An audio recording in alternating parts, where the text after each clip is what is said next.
cruising.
Cause your man said it's too late.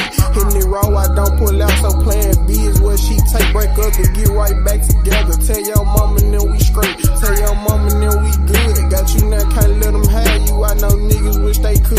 We live in two different worlds. You from the burbs, I'm from the hood. And as soon as I come home from doing shows, I'm laying wood. You said you would never leave, but all your friends think that you should. And they always got they 2 cents, but you never pay attention. I see niggas all throughout your DMs and throughout your mentions. Come for you, I get relentless. Tryna come hawk a nigga down about you, babe. I'm hopping fences, cause you be.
Trap house, you maggots. Tell me you came with the chopper. Aim it at the nigga collar. Tell me you came with some models. Fuck a celebrity daughter. Mixing the act with the slushy. Baby mama favorite buffy. I pull up all of a sudden. American, I got the Russian. You playing Russian roulette. I'm playing run up a check. Whoever thought I was next. Social media a mess. K Michelle trying to wipe her, shooting at her with the scope on the rifle. White Louis V on the buckle. I'm the Louis V Messiah. She like the Louis V pizza. I like the Louis V sneakers. I got that boy in the ether. She make you sweat like the preacher. She talking shit like I need her. She fucking me like she need me. Cushion a drink in the evening. Color purple like ceiling. Hey Clay, keep all that in there. Keep all that in there, alright? I'm tonight to keep all that shit, man. I'm gonna come back in, man. I'm gonna come a little different this time, though. You feel me? Alright. DJ Lil Larry, DJ Lil Larry, I'm DJ coming, Lil Clay. Larry. I'm riding a runner car, the scrap and the lap and the cushion, the pickle jar, the Draco up under me, and all of these players around me, they honor me. That hustle and flow money, I got out and came up off the whole money. You know that's for show money. I'm still a street nigga, cop a O from me. I'm smoking jet fuel, just make your next move be your best move. You know I say P'd up, pull up in $1,500 dress shoes. You know that they watch, you know that they listening, but they ain't saying shit. And if them niggas wanna kill me, my nigga, then why the fuck is I ain't dead yet? Slip a gold when it comes to the streets. I'm the king when it comes to the east. I'm the prince when it comes to the city. I'm up next for a multi-million. Pussy nigga try to blemish my image. Give it to him back to back, make him feel it. And when I see you out in traffic, my nigga, speak to a nigga, better not be in your feelings. I'm what they waiting on. We run the city, the fuck they debating on. These niggas they fuck with me. I got out and came up, now they face long. I linked up with money bags, like I need a hitter. I'm going straight in. You know I'm a big player. I feel like Joe Frazier at the weigh-in. I'm smoking highly the greatest. I'm a patient, serving patience. I think they feel intimidated. I think it's time for demolition. Been in and out of jail all my life, so I done got a little impatient. These niggas they talking about wait your turn. Fuck you mean, nigga finna take it. It's your time now, homie. And I co-sign that. PGE. Trap house, nigga. I'm a body bang. You looking like a model, baby. You ain't even gotta talk. Girl, just let your body say. DJ motherfucking Rail. Your body like a bottle, babe. Tell me, do you model, babe? Girl, you using body language. Trapaholics mixtapes. Body bang it, work it, babe. Damn, I like your bottle, babe. You should be the poster girl for apple bottle girdle, babe. You could be a bottle too, even choose some acting too. Or just roll with me and I'll make every Real trap shit. Or maybe a video. My life is a video. Kush, pills and magnum. Girl, it's going digital. There you find a day you were when I see you a year ago. I didn't get the cash. catch up with you, now you know I got to get you. Take a picture, naked picture, take a picture, take it with you. Shout it, hit you like he love you. When I hit you, try to kill you. Gucci man, I'm all a smasher, no, I'm not a bodybuilder, but I got a fit for looker. I'ma hit her like I miss her. Make her miss it, let her kiss it, leave it, blow the girl a kiss. Shout if you a diamond like the BBS is on my wrist. Let her kiss it, make her miss it. Zay told her he produced. Gucci man, La Flare, no too sexy for the Tell her mama body bang. Tell her mama body bang. You looking like a model, baby. You look like a model, baby. You ain't even gotta talk. You ain't even got to talk. Girl, just let your body say it. Girl, just let your body say it. Talk to me with body language. You talking with body language. Your body like a bottle, baby. Body like a Coke bottle. Tell me, do you model, baby? Tell me, do you model, baby? Girl, you use some body language. Damn, she use some body language. Damn, I like your body language. Baby, talk to me. She told me, nigga, I don't talk, cause talk is cheap. And shout it fine to me. She blow your mind like a mind, use her hands to spit. You think I'm lying, I ain't lying, she a 10 to me. From the top of her head to her pretty feet. See, I ain't lying, all that bullshit you selling, she ain't buying. It's Gucci man a flower, I gotta keep a dime. Her pennies don't carry and her penny don't shine. A diamond gon' blink, a dime gon' ride. It's Gucci man a flower, I keep a diamond on my side. Yeah, her body talking in Spanish, her body talking to me and it's talking real manish. Cursing, profanity, real graphic.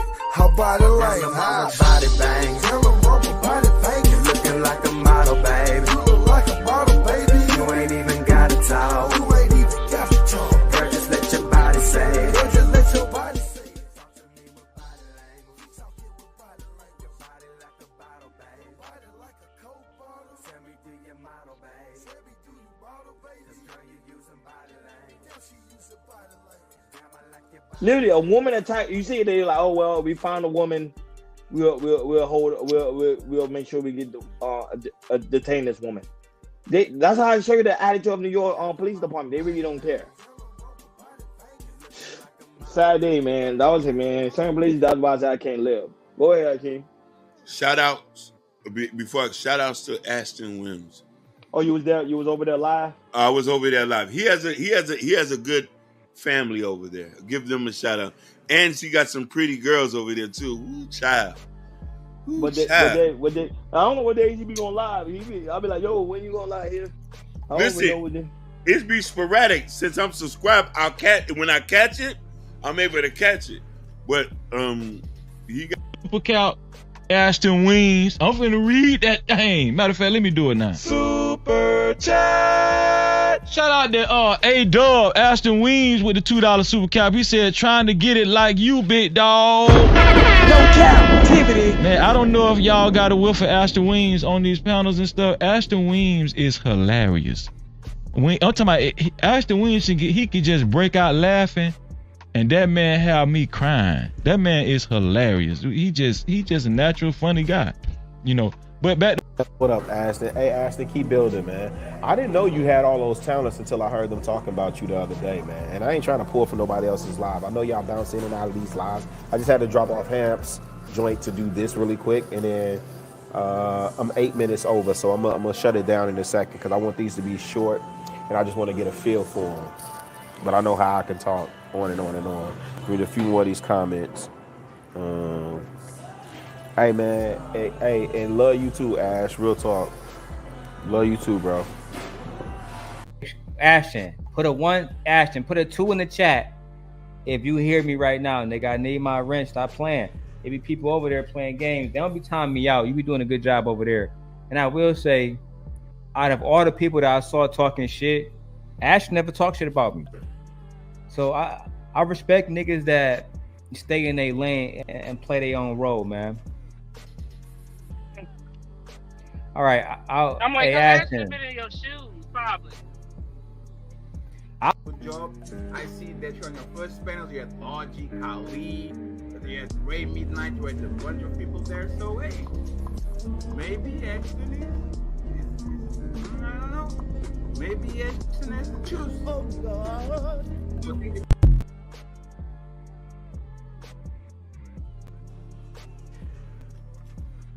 Oh, mic check, 1 2 1 2. Y'all let me know if I'm boiling in the comments real quick. Like deep. Everybody lay down. Look Kane in here. Oh, fuck you all about. Oh, they got my niggas Lil Kane in here, ho. Get my kid, Lil Harold. Prince Hakeem in this motherfucker. What they do? Good, Prince. Shit, what's cracking, man? I had to leave the show earlier today. I had to watch the debate, sir. I don't know if you saw it. No, I didn't see it. We should have watched. I should have watched that shit. It was a tie. They both lost. I ain't gonna hold you. They both were throwing slurs and not answering questions, and I get a tie. I just say it was a draw.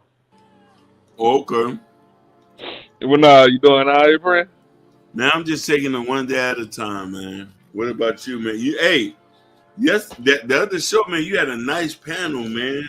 I was gonna come up, but I didn't want to fuck the flow up. I wanted to see. Damn, fucking. You had Pink. Which one? You had Pink, Sunkiss, and you had that new girl. What's that new girl? Pre. Not Pre. We know her. That's the one from Detroit. The other girl that was in the bottom that worked from home. Shit. Oh no. Naked Allure. I think that's her name. Yeah. Yeah. That's gang. Hold on. Let me knock these comments out real quick. Shit. Tips and tricks. Appreciate you for coming through. Carmen Michelle. Impressive vibe. I be want to say Empress.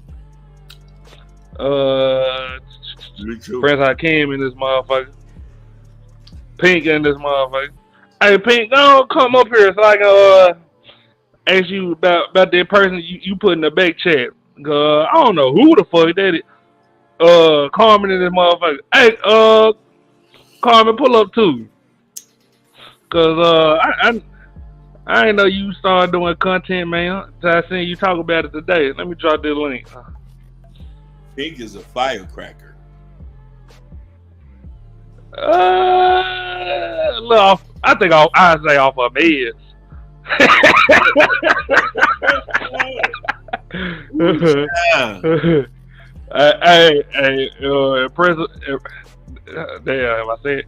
Impressive vibe.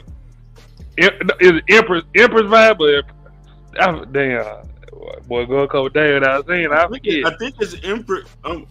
You know what's so crazy? Because she has an eye at the end of it. Yeah, that's what I'm saying. Yeah. Empress vibe.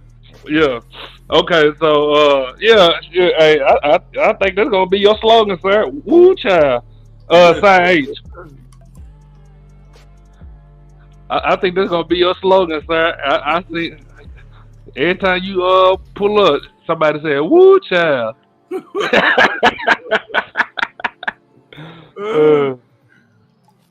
Jayla, go come up here, man. Is that Houston in there? Yeah, let's talk about this debate.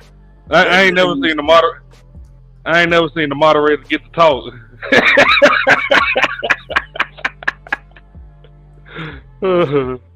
Oh shit. Damn, let me go and get Carmen a ring so she can put her channel in the comments. Yes, so we can subscribe to you. Carmen said, give me 1 second. Like deep. Everybody lay down. Look Kane in here. Oh, fuck you all about. Oh, they got my niggas Lil Kane in here, ho. Get my kid, Lil Harold. Jalen in this motherfucker.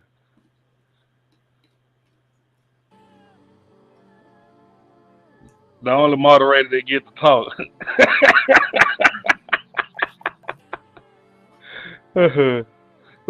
So give us your honest opinion, Jalen. Please. I gave my honest opinion on the panel.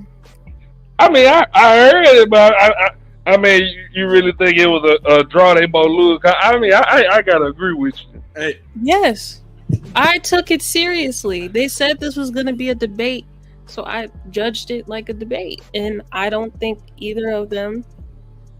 Jalen, you went What? somewhere? I was supposed to, but Like you dressing on fancy and shit. What nigga you going out with today? I was supposed to be out, but I got called to stay on the clock, so that's why I had Hold time. on. What nigga you was going out with today? None. Ooh. Okay. I just wanted to show y'all I could be jealous, but I'm not. Okay. Side H, the Fatty and Sharon debate. I gotta be honest, goddamn me. Sharon didn't answer like the first 17 questions. Shit.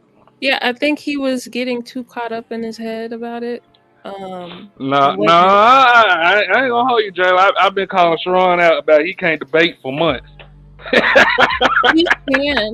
It's just No, he can't. he can. It's just he needs to be more patient. No, And- he's not a good debater. Anybody can become a good debater. No, unless you're well versed on what you're talking about and you're Right. able to hit the talking points. I've sat and watched numerous of shows. But first, before I go into that, I'm sorry for cutting you off. Go ahead, finish what you're saying. I agree with you, which is why Okay. I say anybody can become a good debater because it takes research, it takes you using the right tactics and not arguing in bad faith. It takes a lot of different factors, but you can become a good debater. It's a skill that can be taught. Yeah, but let me tell you what's issue with him too. He somewhat is kind of like fragmented in certain topics that I say that I don't know if he believes what he's saying at times. When it came to this, I feel like I suspected he would have did a better job because I don't know, at the end they said this is based off of subjective opinions, which I didn't know that in the beginning. I didn't know that. Listen, he should have took a point or two from PH Diva. She knows how to debate. Let me tell you why she knows how to debate. Let me tell you why. Let me give you and explain why. Okay. The PhD was speaking from experience, and she is read. So let's say, for instance, if we're gonna just give an example, we're gonna talk about single motherhood and the issues that come behind that. Not saying she can say that, but she can speak from experience, that she can draw some comparison and can give some facts behind that, and to be able to articulate yourself where it doesn't seem like you're pandering, or at least to sometimes of hate. Sometimes you gotta read between, like, not think about how aggressive she's saying it. Because I had to dial back at times to be like, okay, oh yeah, she did say something. She's not really, she's just stating the facts behind it. But you know, yeah, you know what I'm saying? Like when you hear Sharon, he's mainly just speaking from opinion. You know what I mean? Yeah. And then there's some opinions I think he's not qualified to speak on. But this wasn't based on, and well, if we're gonna be basing it on that, I think he has the experience to speak towards it because he's married. He has results. He says success is based off your results. So I don't know, man. This. But if he's gonna say that, then let's also talk. Doesn't he have a baby mama? Yeah. See. Wait a minute. Hold on. I gotta be. Oh, go ahead, Joe. Yeah, he does. Oh, so now here's the thing. So then this is why I say when we're gonna have a debate, we're gonna have to deconstruct everything. As you could see, they were very excited to debate each other. Yeah. so it was kind of, at least for me, it was difficult because I don't like cutting people off, and I don't like getting cut off and being so. Yeah, I couldn't really do my job. But I at mean, least at least they had fun. At least they had fun. I mean, to be fair though, Sharon got a business, so that's an extra point on. And then to be fair, just having a baby mama, I can't disqualify you for that because I talk about a lot, and this is gonna be a new talking point. Like you could be a great leader, but that don't mean that you know what I'm saying. The people gonna follow. Okay. Like there's a lot of women that jump ship. Let's be real. We talk about how women hate structure. Do we not, Prince? No, you're right. You're right. But here's the thing. Before we get into that, somebody asked you a question, Jalen. What? They said, "What do you do for work?" Because you like how she taught. They like how you communicate. I work in. I can't say specifically the job title, but I'm more so in data analytics. That's a big umbrella, so y'all won't be able to guess what I do. Yeah. So let me tell you. Let me go back into this. Like in a debate, sometimes, if depending on what the debate is, if we're basing debate on strictly topics, I don't know what you know what I mean, because I heard some of it and I'm like, okay, they all over the place. But if they did it like it was like, okay, we talking about this, and this, then okay, then nobody's not gonna deconstruct everything. But if we talking about certain things, yeah, your life gonna be deconstructed. You feel me? The person who's able, you know what I'm saying? This is why I say I agree with you. The baby mama situation is not always a plus. I just put that in there when he talking about he has results. So I say, man, you got a baby mama. So you talking about your second relationship is good, but I would want to hear something from somebody who's married to the same woman and who has kids with that one woman to be able to speak from a perspective that, hey, I had temptation, I didn't leave when we had, you know what I mean? So a lot of things can get deconstructed. But check this out though, Prince. Him being married for maybe 17 or 12 years. Yeah.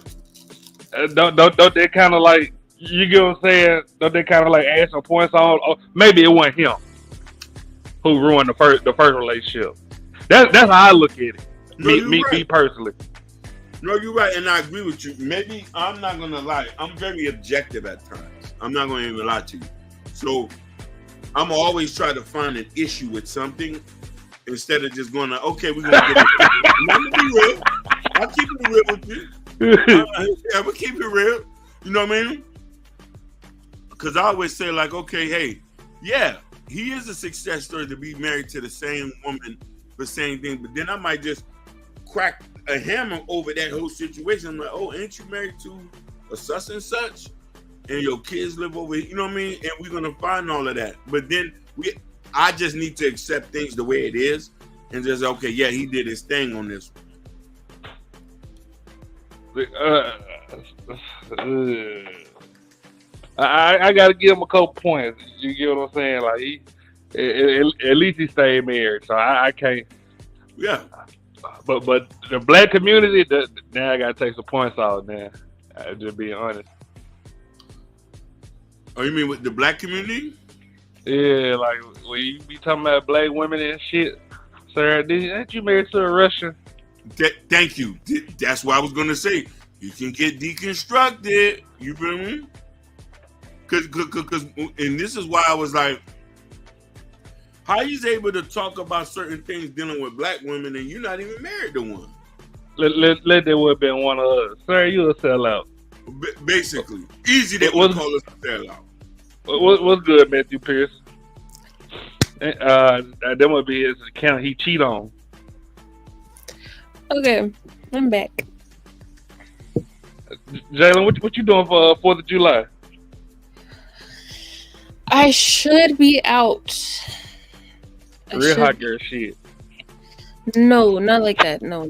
I'm gonna be with family. We are gonna be popping fireworks. That's what it said. You see, I don't celebrate 4th of July. I don't celebrate it either, but it's a good excuse. I'm off of work. Why not pop some fireworks and like drink and eat? Carl Anderson, I think some offended people went over there and voted. I ain't gonna hold you. I even voted for Sharon, knowing he lost. Hold on, give me 1 second. Give me 1 second.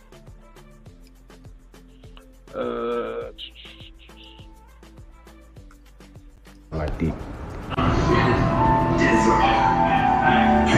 Everybody lay down. This pain in the hoe. Fuck you all about. Oh, they got my niggas a cane in here, ho. Get my kid.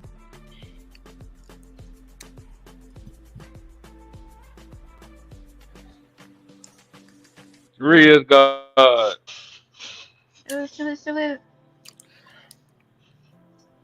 What's good? So Kimmy, who you think won the debate, man? Oh, you're talking about the debate? Yeah. This like ESPN after hours. I think Fatty won. In my opinion, I think. We got a person that biased over here. Yeah. Didn't you say that you pressed Sharon just you knew he lost?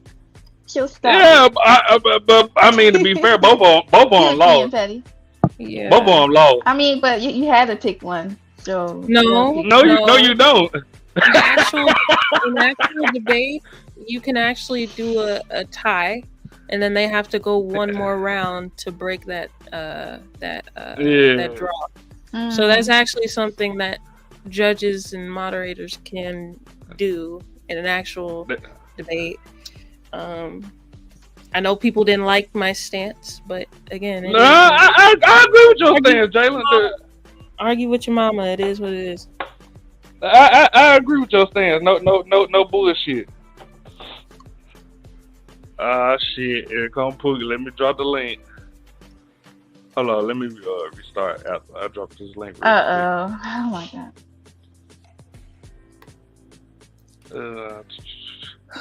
Yeah, I can't lie. I agree with you, Jalen, because I was like, damn, I know she's gonna be the one to pull it out. Pull what out? It's a draw. Both of y'all lose. Jalen too precise. They said be fair, and I was fair. If there was a clear winner, I would have chose one, but there wasn't.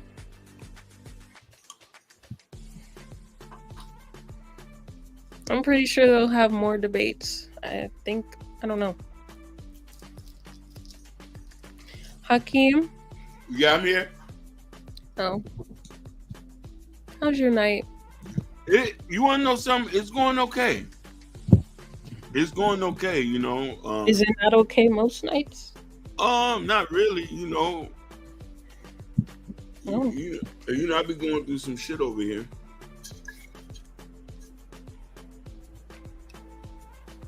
But that's just life. Wow, After what is that? What is that? Is that tequila? It is.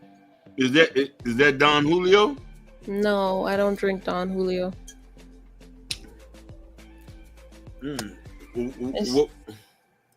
What? What name is that? A local brand in Texas? Tiramana? I ain't never heard of it. No. Well, they have Blanco too, but this is Reposado because I like Reposado. Nice. Ay, Cariba.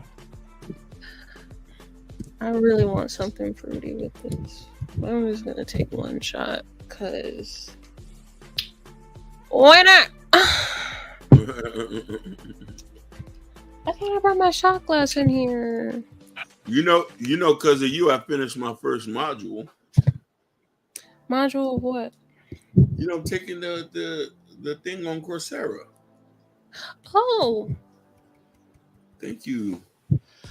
But if you really want to take it seriously and make like actual money, because again, I didn't go the conventional route.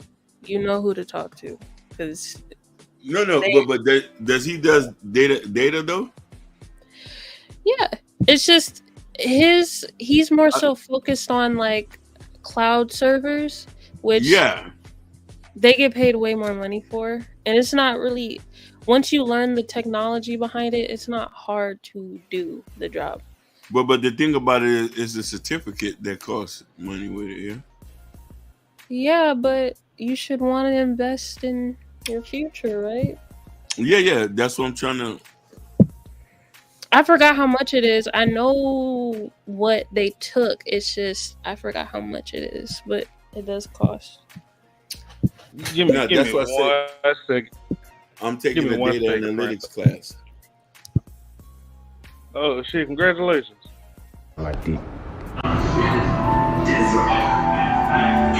Everybody lay down. This Kane in the hole. Fuck you all about. Oh, they got my niggas look Kane in the hole.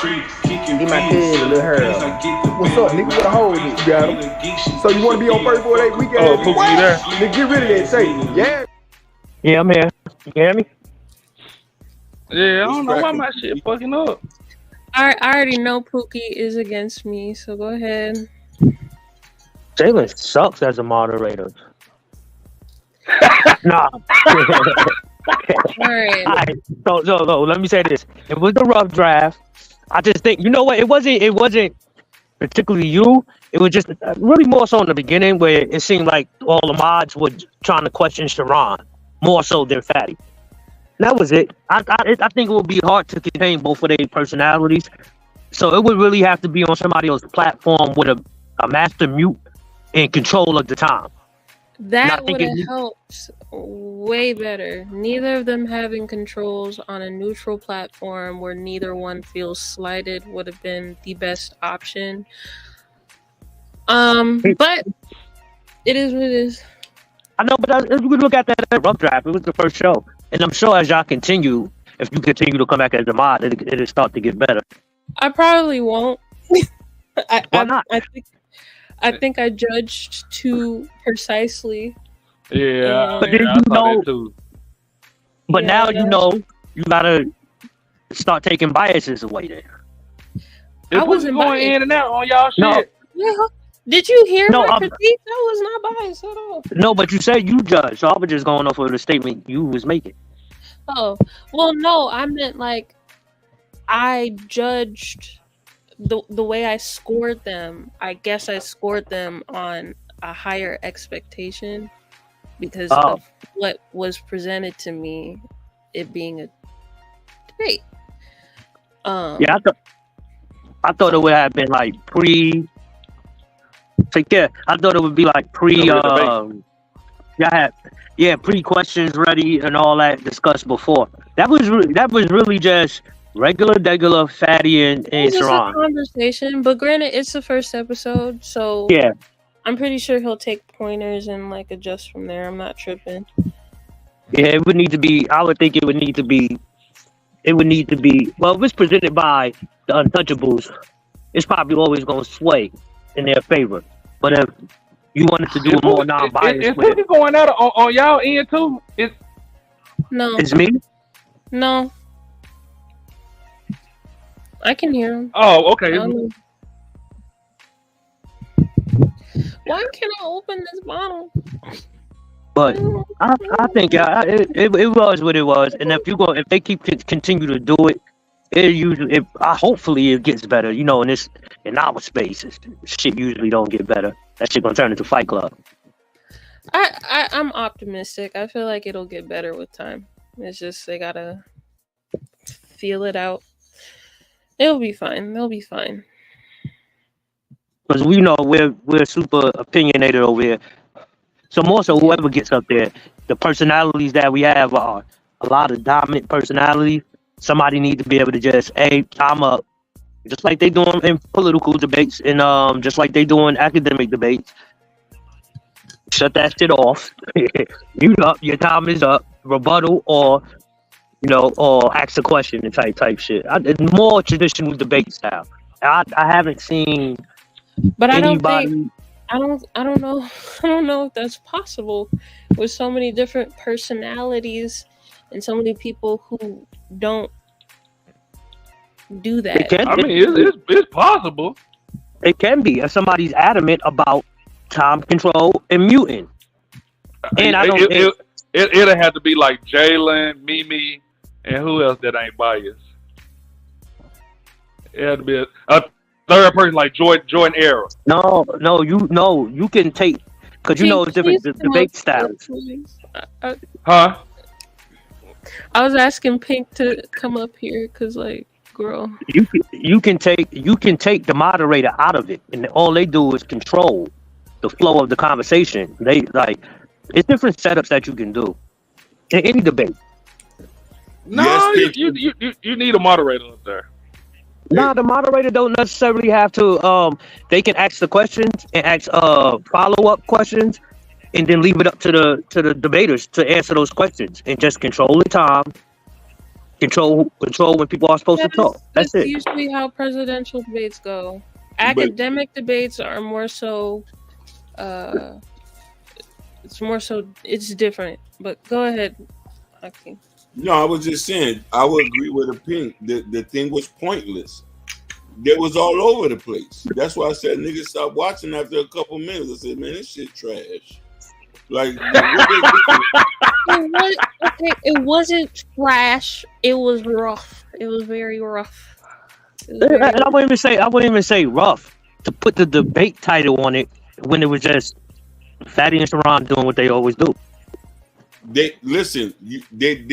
But you see, the thing is, like, if you're gonna do something like that, it, like you say, it has to be structured. You feel me? And real structure, like, and this is what actions say. Somebody's not gonna be non-biased. Nobody's not gonna cut nobody off and be like, hey, answer the question. Okay, after he's done, okay, now you answer the question.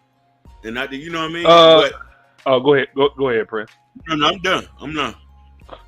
Somebody said, "What about Aaron O for 1?"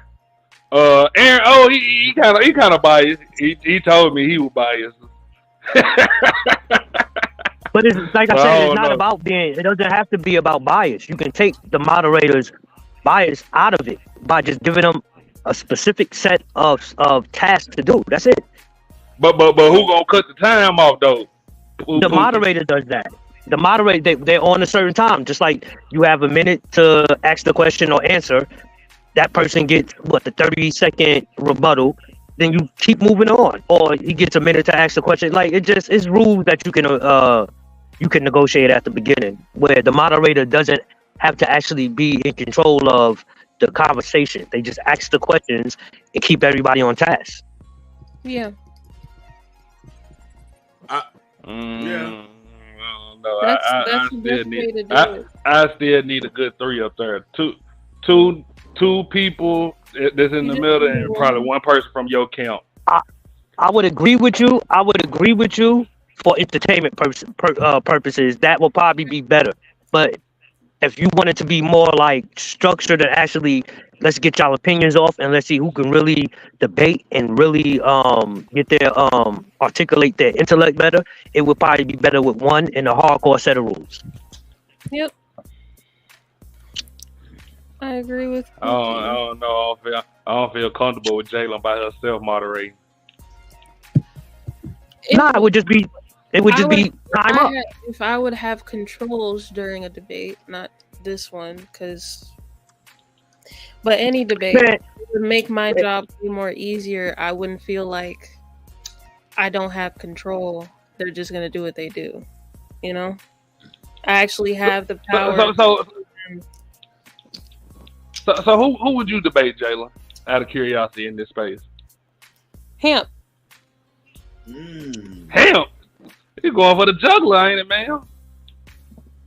No. I like I that. think we're on the same intellectual level.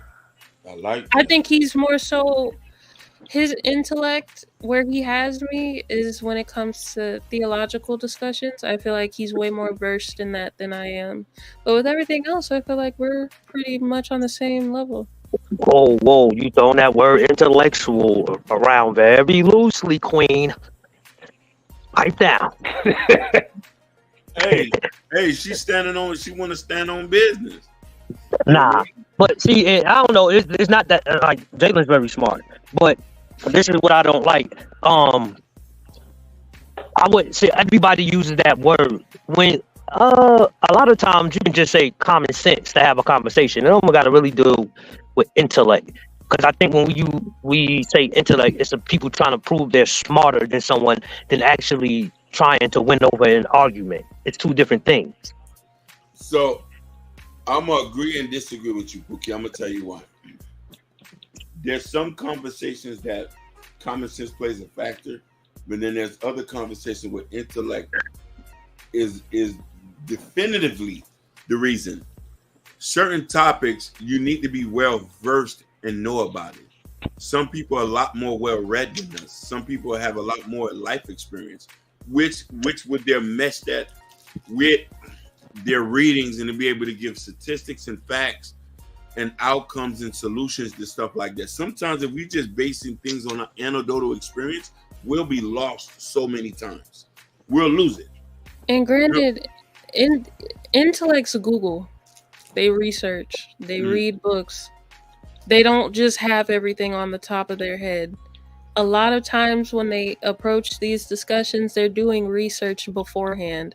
They don't know half of this shit by the time a topic comes up about it. They're researching beforehand. Like on the show, you mean? Yeah, like for example, what I used to do, especially when it came to shit I didn't know, because I don't know everything. Before a debate, I would research. So it may seem like I'm well versed in the topic, but I'm just well researched to be able to debate. Yep. Well, I mean, ain't nothing. That's how you're supposed to do it. But give each other a week or two and build your material up, and then argue off of the research you have. Intellect at that point has nothing to do with the debate. But how you apply that research shows your intellect. Yes. Okay, I can give you that. Yeah, I'm gonna agree with that. Look, But that's why he just ain't some dumb nigga. Nah, I'm definitely not no dumb nigga at all. He just he just used common sense. I'll be trying to fucking real talk. It be hurting my brain cells trying to be smart for this crowd. Listen, but Pookie, I am going to agree with you on this one. Intellect can be defined in many different ways in many different people and walks of life. Some people have intellect in ways that, we can't, you have somebody who's a self-taught mechanic. That's an intellect. Yeah. That's an intellect I think like, oh man, you have self-taught financial gurus who knows how to manage money. A lot of that is intelligence. So intelligence, everybody has some form of an intelligence. It's just what area of expertise you have it in. You know what I'm saying? Yeah, I would just describe it no matter what field you're on with intellect. It's just your ability to problem solve. That's literally it. Applying your knowledge to a situation to problem solve. That's basic. So you're right. A mechanic, you throw me in front of a car and tell me to find a problem. I can't do it. Yeah. And my dumb ass went to automotive school too. In high school, I went to a trade school for automotive tech, and I just forgot all that shit. But either way, it's just problem solving. That's it. Basic problem solving. So if you research and you know how to apply that to the situation at hand, your intellect and conversation or just debating can shine. Wait, so did y'all see This Might Be Risky last night? Man, yeah, we seen you on there. Yeah, I peeked on it, but I thought that shit some shit just don't be my taste sometimes. What you do, Jalen? She killed the old girl who married and was talking about traditional. No, I didn't kill her. I was just confused and I asked questions. Where's your back? That's why she said it. She tried to she did it. What they call it? Passive. She tried to be passive aggressive.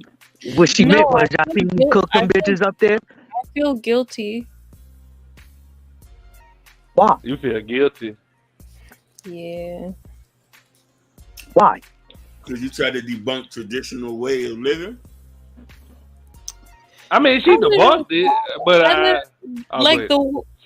I literally basically said she was hypocritical in her traditional marriage.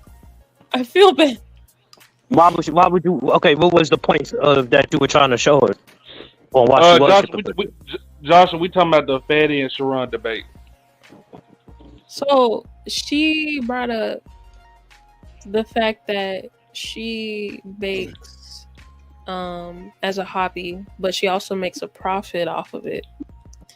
And I got confused because in a traditional marriage, the man is unless the woman is benefiting the household by making a profit, she don't have time to be doing hobbies like that. Hobbies off of dating? I'm confused. Yeah, me too. Okay, so the way it was structured last night, they specifically said that a woman in a traditional marriage, the wife only gets to do things that benefit the household. So she said that she makes a profit off of baking, but it doesn't benefit the household. Oh, yeah, baking. I thought you said dating. Oh, baking. Oh, like making cake and pies. Yeah. She pocket that money? That's what she said initially. Basically. Oh, Yeah. that's not my wife then. And I was like, okay, so if you get to pocket the money and it doesn't benefit the household, then you're in a modern marriage. It's not traditional. Yeah. It could be traditional if the man doesn't require her to give her that. It could just be that. Yeah. If I'm taking, That's where I was like too. That's where I get confused. If you can make traditional marriage what you want it to be, then what's the problem with modern marriages? Because they're doing the same. Like it's the same. But women, hold on, Jalen. Because the thing is, like in a traditional marriage, like my folks, my dad paid all the bills, but my mom had to pay like her cell phone bill and groceries. So that money she made off cakes, that would be towards her bills. But you in get a what I'm saying? traditional marriage, the woman is not working. No, black women always work. Let's keep it real. But see, that's what I last night. The women are not working. Traditional marriage is the women they plant tomatoes or something. They getting some type of income. Because if the women are working, then what is the problem with modern marriages where women have careers and are too busy for their kids? What's the problem? They're working. You too busy for your kids. But see, explain itself. But they're working and they're benefiting the household with the finances. Ashton, that's the problem with black people and us in this space. A lot of people will want to define traditional marriage. For many black people in the past, we would have called that traditional marriage. We would have said our grandfathers this and this. But your grandmother was out cleaning people's houses, babysitting people's kids, but the man probably just paid for everything. And they would have described that as traditional back then. They wouldn't have called her. They wouldn't have said anything other than we're not traditional. The man is still the figurehead of the marriage. Black women have always worked, even within the confines of traditional marriage. They're acting like most black women were sitting home on their butts all day throughout the history of when black people became free. I wholeheartedly agree. Black women have always, for the most part, worked. Granted, there were outliers, but majority of us did work in those times.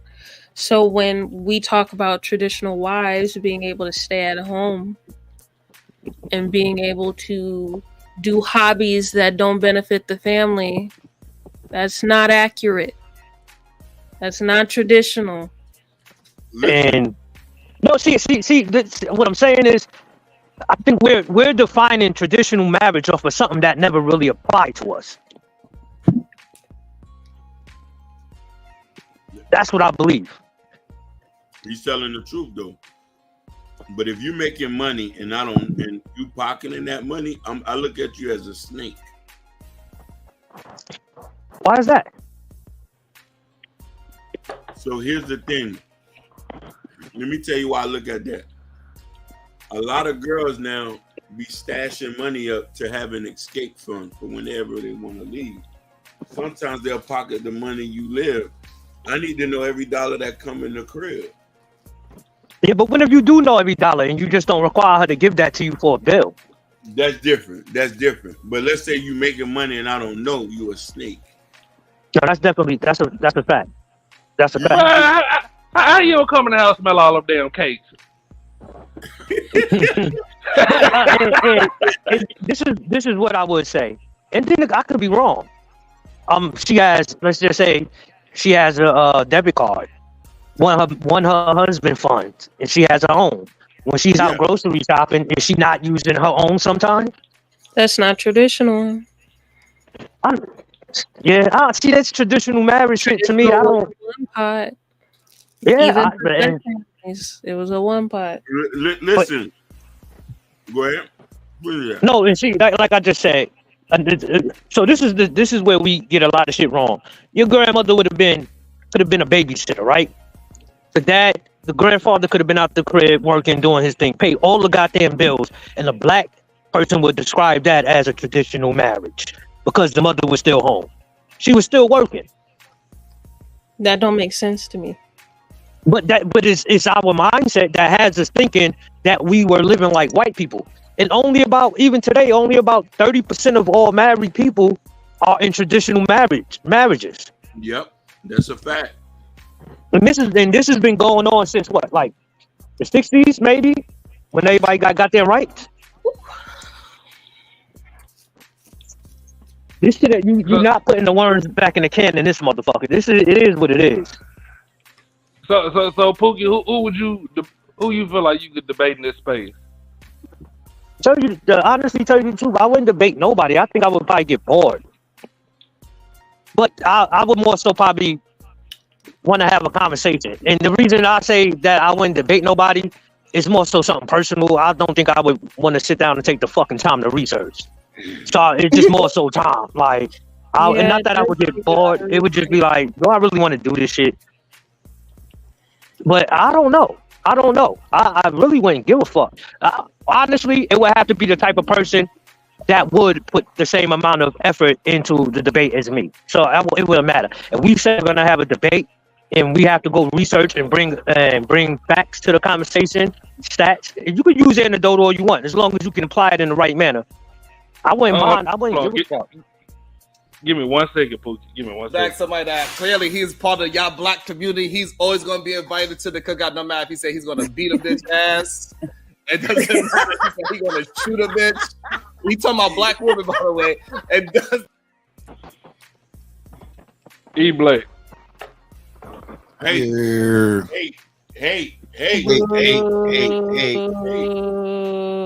What's going on, Jalen? Hey. Hate. I feel the hate. So E Blake, who you think won the debate, sir? Just a quick answer. I would say Fatty won, but I do agree with what Jalen said is to a certain extent on certain points. But yeah, I noticed you on payroll too, now E Blake. What? No, people were saying I was on payroll. I'm like, no, I know E Blake on payroll. Him and Venus squashed the beef. I P game, Blake motherfucker. You couldn't pay me enough to do that. That is so dumb. Wait, I'm lost. Who did what? Because people didn't like the fact that I didn't choose. They were like, "Oh, they on Fatty's payroll." Yeah. I actually agree with a lot what you were saying. I think there was definitely flaws in both attempts. But I do believe it was too many flaws for me to depict a winner. I don't see how you could, unless you were trying to give out at least you did this trophy. I would say, the only thing that I would say is that Sharon had to be redirected consistently to basically answers like basic direct questioning, which is fine.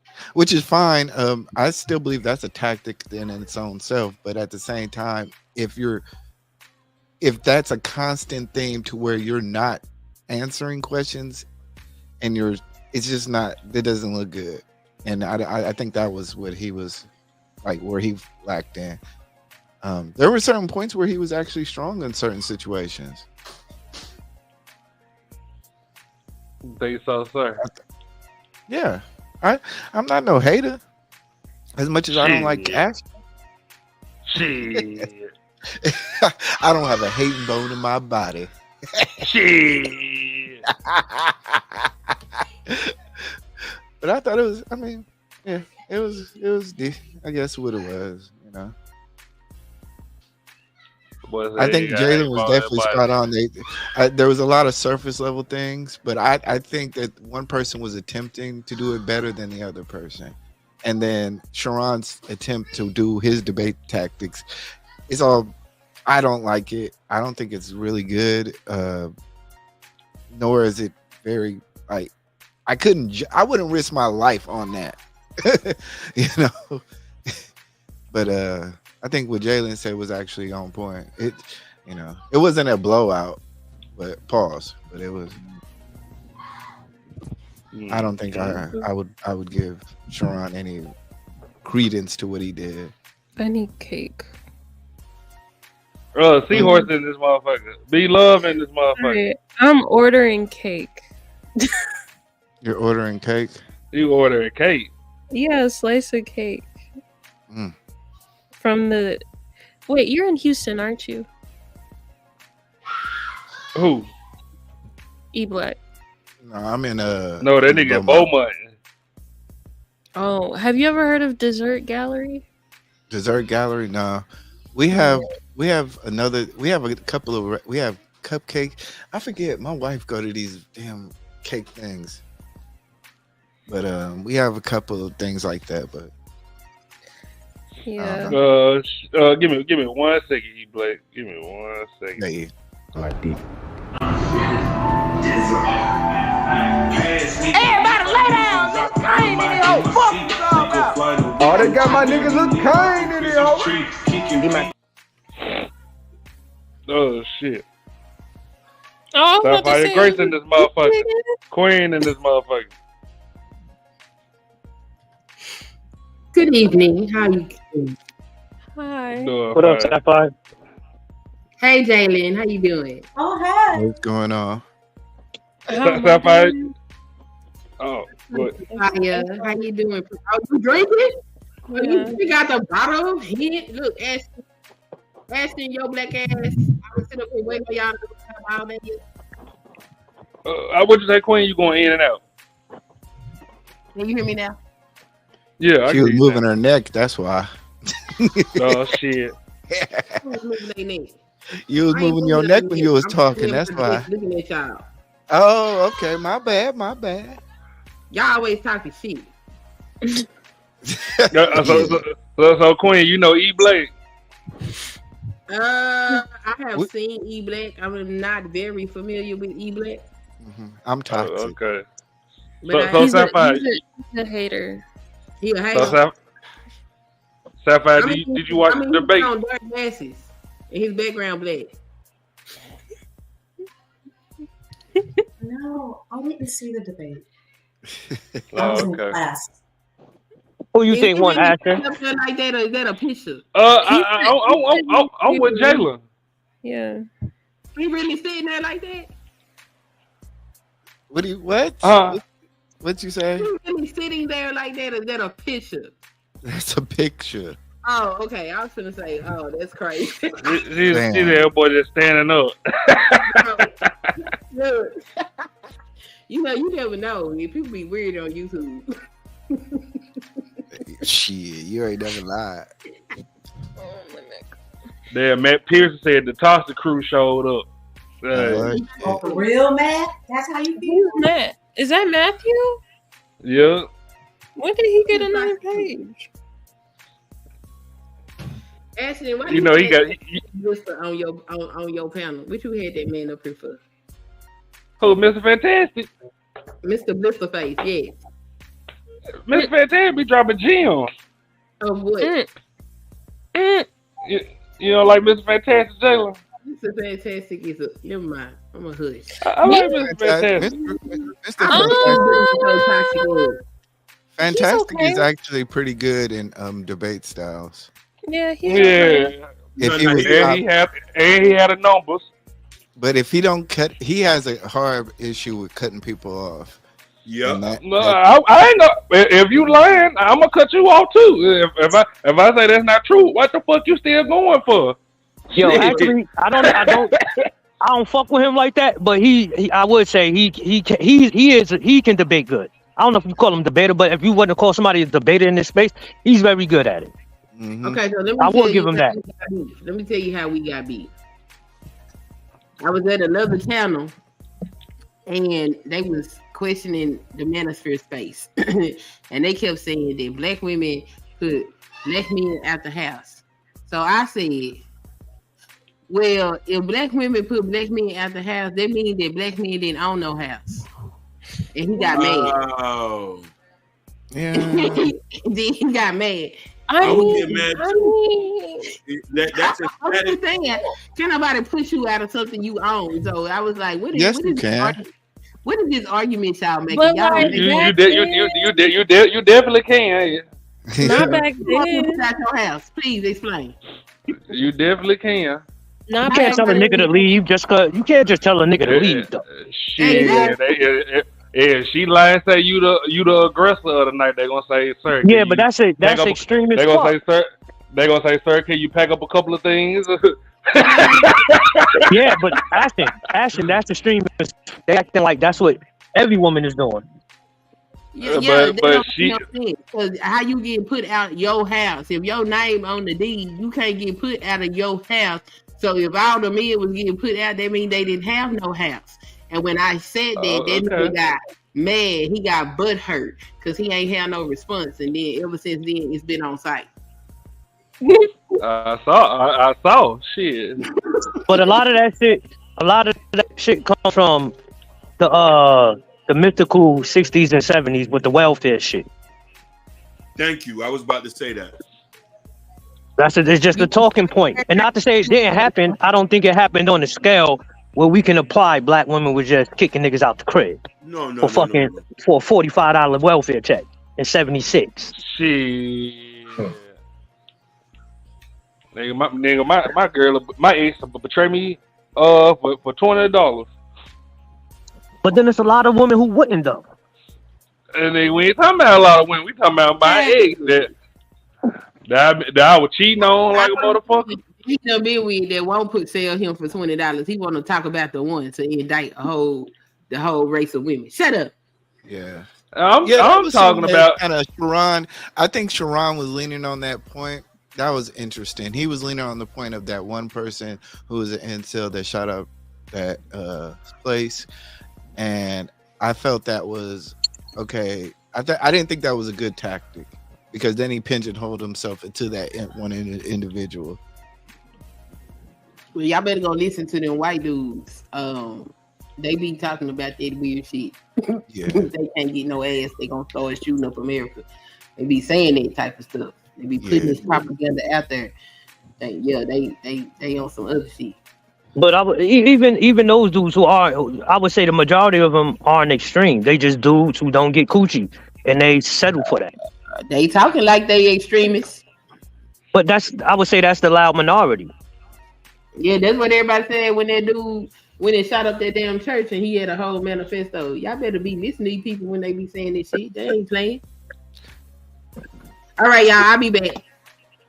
Ashton, I came up here to cut you out because I was sitting up here waiting on you all day yesterday, and you ain't never had no show after you just told me that I need to be ready. That was Brownie. That was Brownie fault. She got sick. My bad. You ain't even message me and tell me it was cancer. That's my fault. That's my fault. That's my fault. She said we're gonna start at 2, and then she ain't text back. So I'm like, okay, maybe you get what I'm saying. She at work. And then I waited till I hit up at 3. She said she wasn't feeling good, but no, she said I waited till 3. She said look for some topics, so she ain't had none. Then she said she kind of still feeling sick, Then she was like, but she on her way home, so it got to like 5 and 6. I was like, she was like, she just wanna wait. She gonna wait because she was trying to brush it off. She said. Yeah. So I Wait, apologize. That was my fault. Who? Okay. Well, I'll be back in about 30 minutes or so. What'd you say, Jayla? Who are y'all talking about? Brownie. We were supposed to do a midday show since Sharon ain't going in the morning no more. Oh, he not? Yeah. No, he I probably guess back not. to work. Nah, he doing the evening. He trying to stick to the evening. Yeah. He must have got a job. Yeah, he's probably back at work. Which, get your money, Sharon. Don't let people talk shit. No, the doctor said he can't pick up a brick or a piece of wood no more. So he definitely ain't work. But he might have gotten like, I don't know, a management job, something like that, where he doesn't have. No, he switched over after he let that white girl call all y'all niggas and shit. Nah, it's more so with his job. He's dealing with his job. They said you better not let me catch you in the morning no more. He went back in overnight. Wait. So you say he got a workers' comp claim?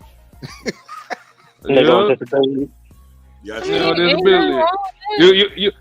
don't notice his long sleeve shirts be buttoned open. He gotta let his heart breathe. But so with E Black, what you just said with that incel shit, I wouldn't know. I don't think a lot of us would be able to give anyone an answer on that. Particularly a certain person who describes themselves as an incel, you would have to look at that content. And I would say this: at the inception of YouTube, this Manosphere, Red Pill, I want to say Manosphere because all that shit is under that umbrella. That shit started. That was like one of the main things for men when YouTube first came out. If you wasn't on YouTube when it first came out, it was that dating coach shit. It was a bunch of men saying they was incels for the white crowd. And then for the black people, it was the pro-black shit.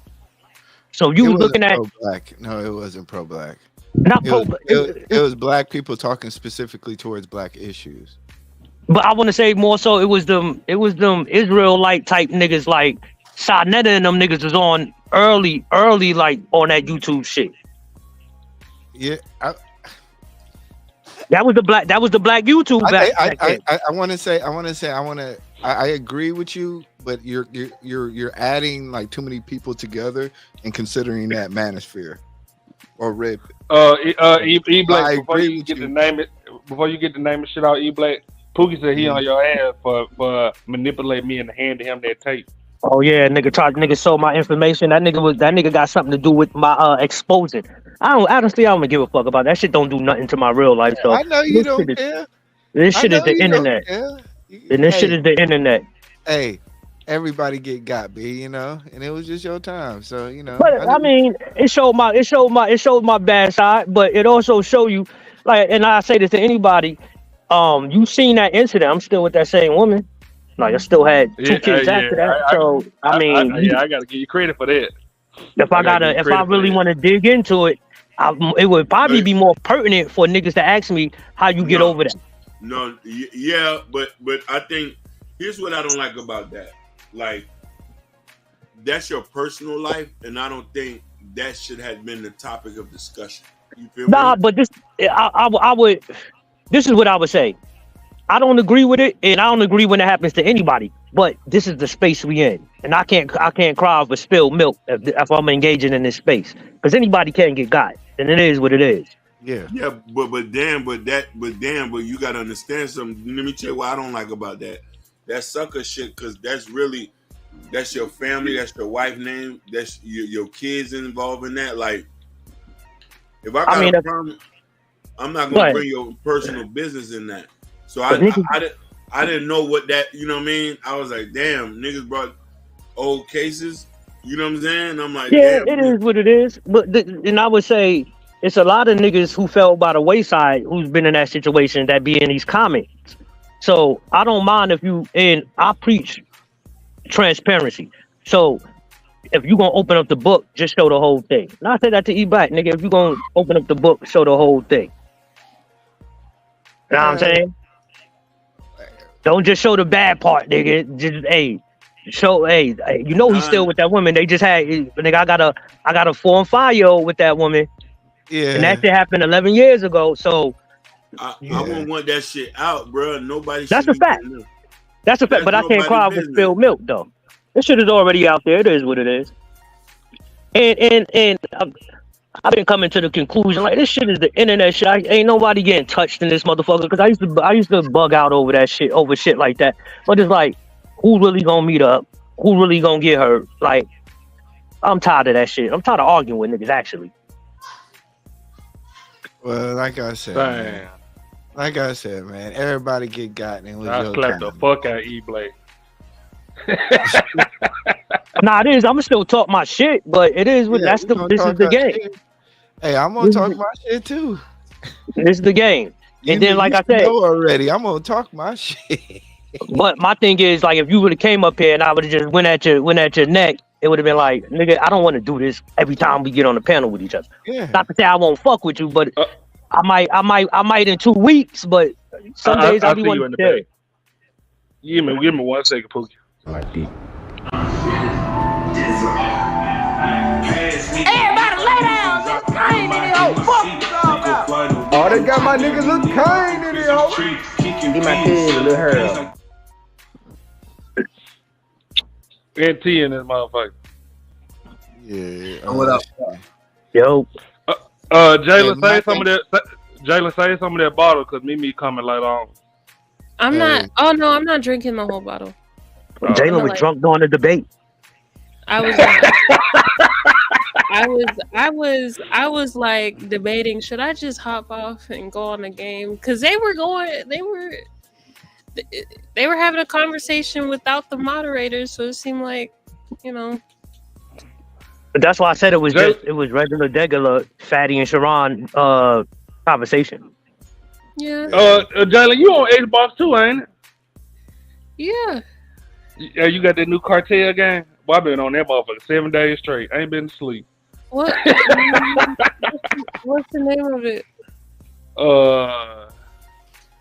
Cartel Tycoon. No, I have not. I mainly play like Call of Duty. I know Power Washer Simulator. No, Call of Duty and Overwatch 2. Yeah, my sons be on Overwatch and Call of Duty. They be on some other new shit that I ain't seen too. Your son is not my favorite kid on earth. Huh? No, I said my He son. plays- yeah, your son is not my favorite person on earth. He plays Overwatch. I don't what? He play. Oh, they. I don't know. They be playing all that first person online shooter shit. I can't at this point. I can't tell what the fuck is Call of Duty or not because they all look like it's something that look like Call of Duty. They be on that heavy. It's not Battlefield. So, NT, who you think won the debate, sir? Nah, Fatty won the debate clearly because Sharon wasn't debating. Now, did they both violate all types of like rules of the debate? Hell yeah, but there's a winner by default. That's the way I saw it. You know, so Okay. It was trash. So ask him the question. Ask him. NT, who would you debate in this space? I mean, it depends on what the topics are. I mean, just somebody who you think would be competition, just in general.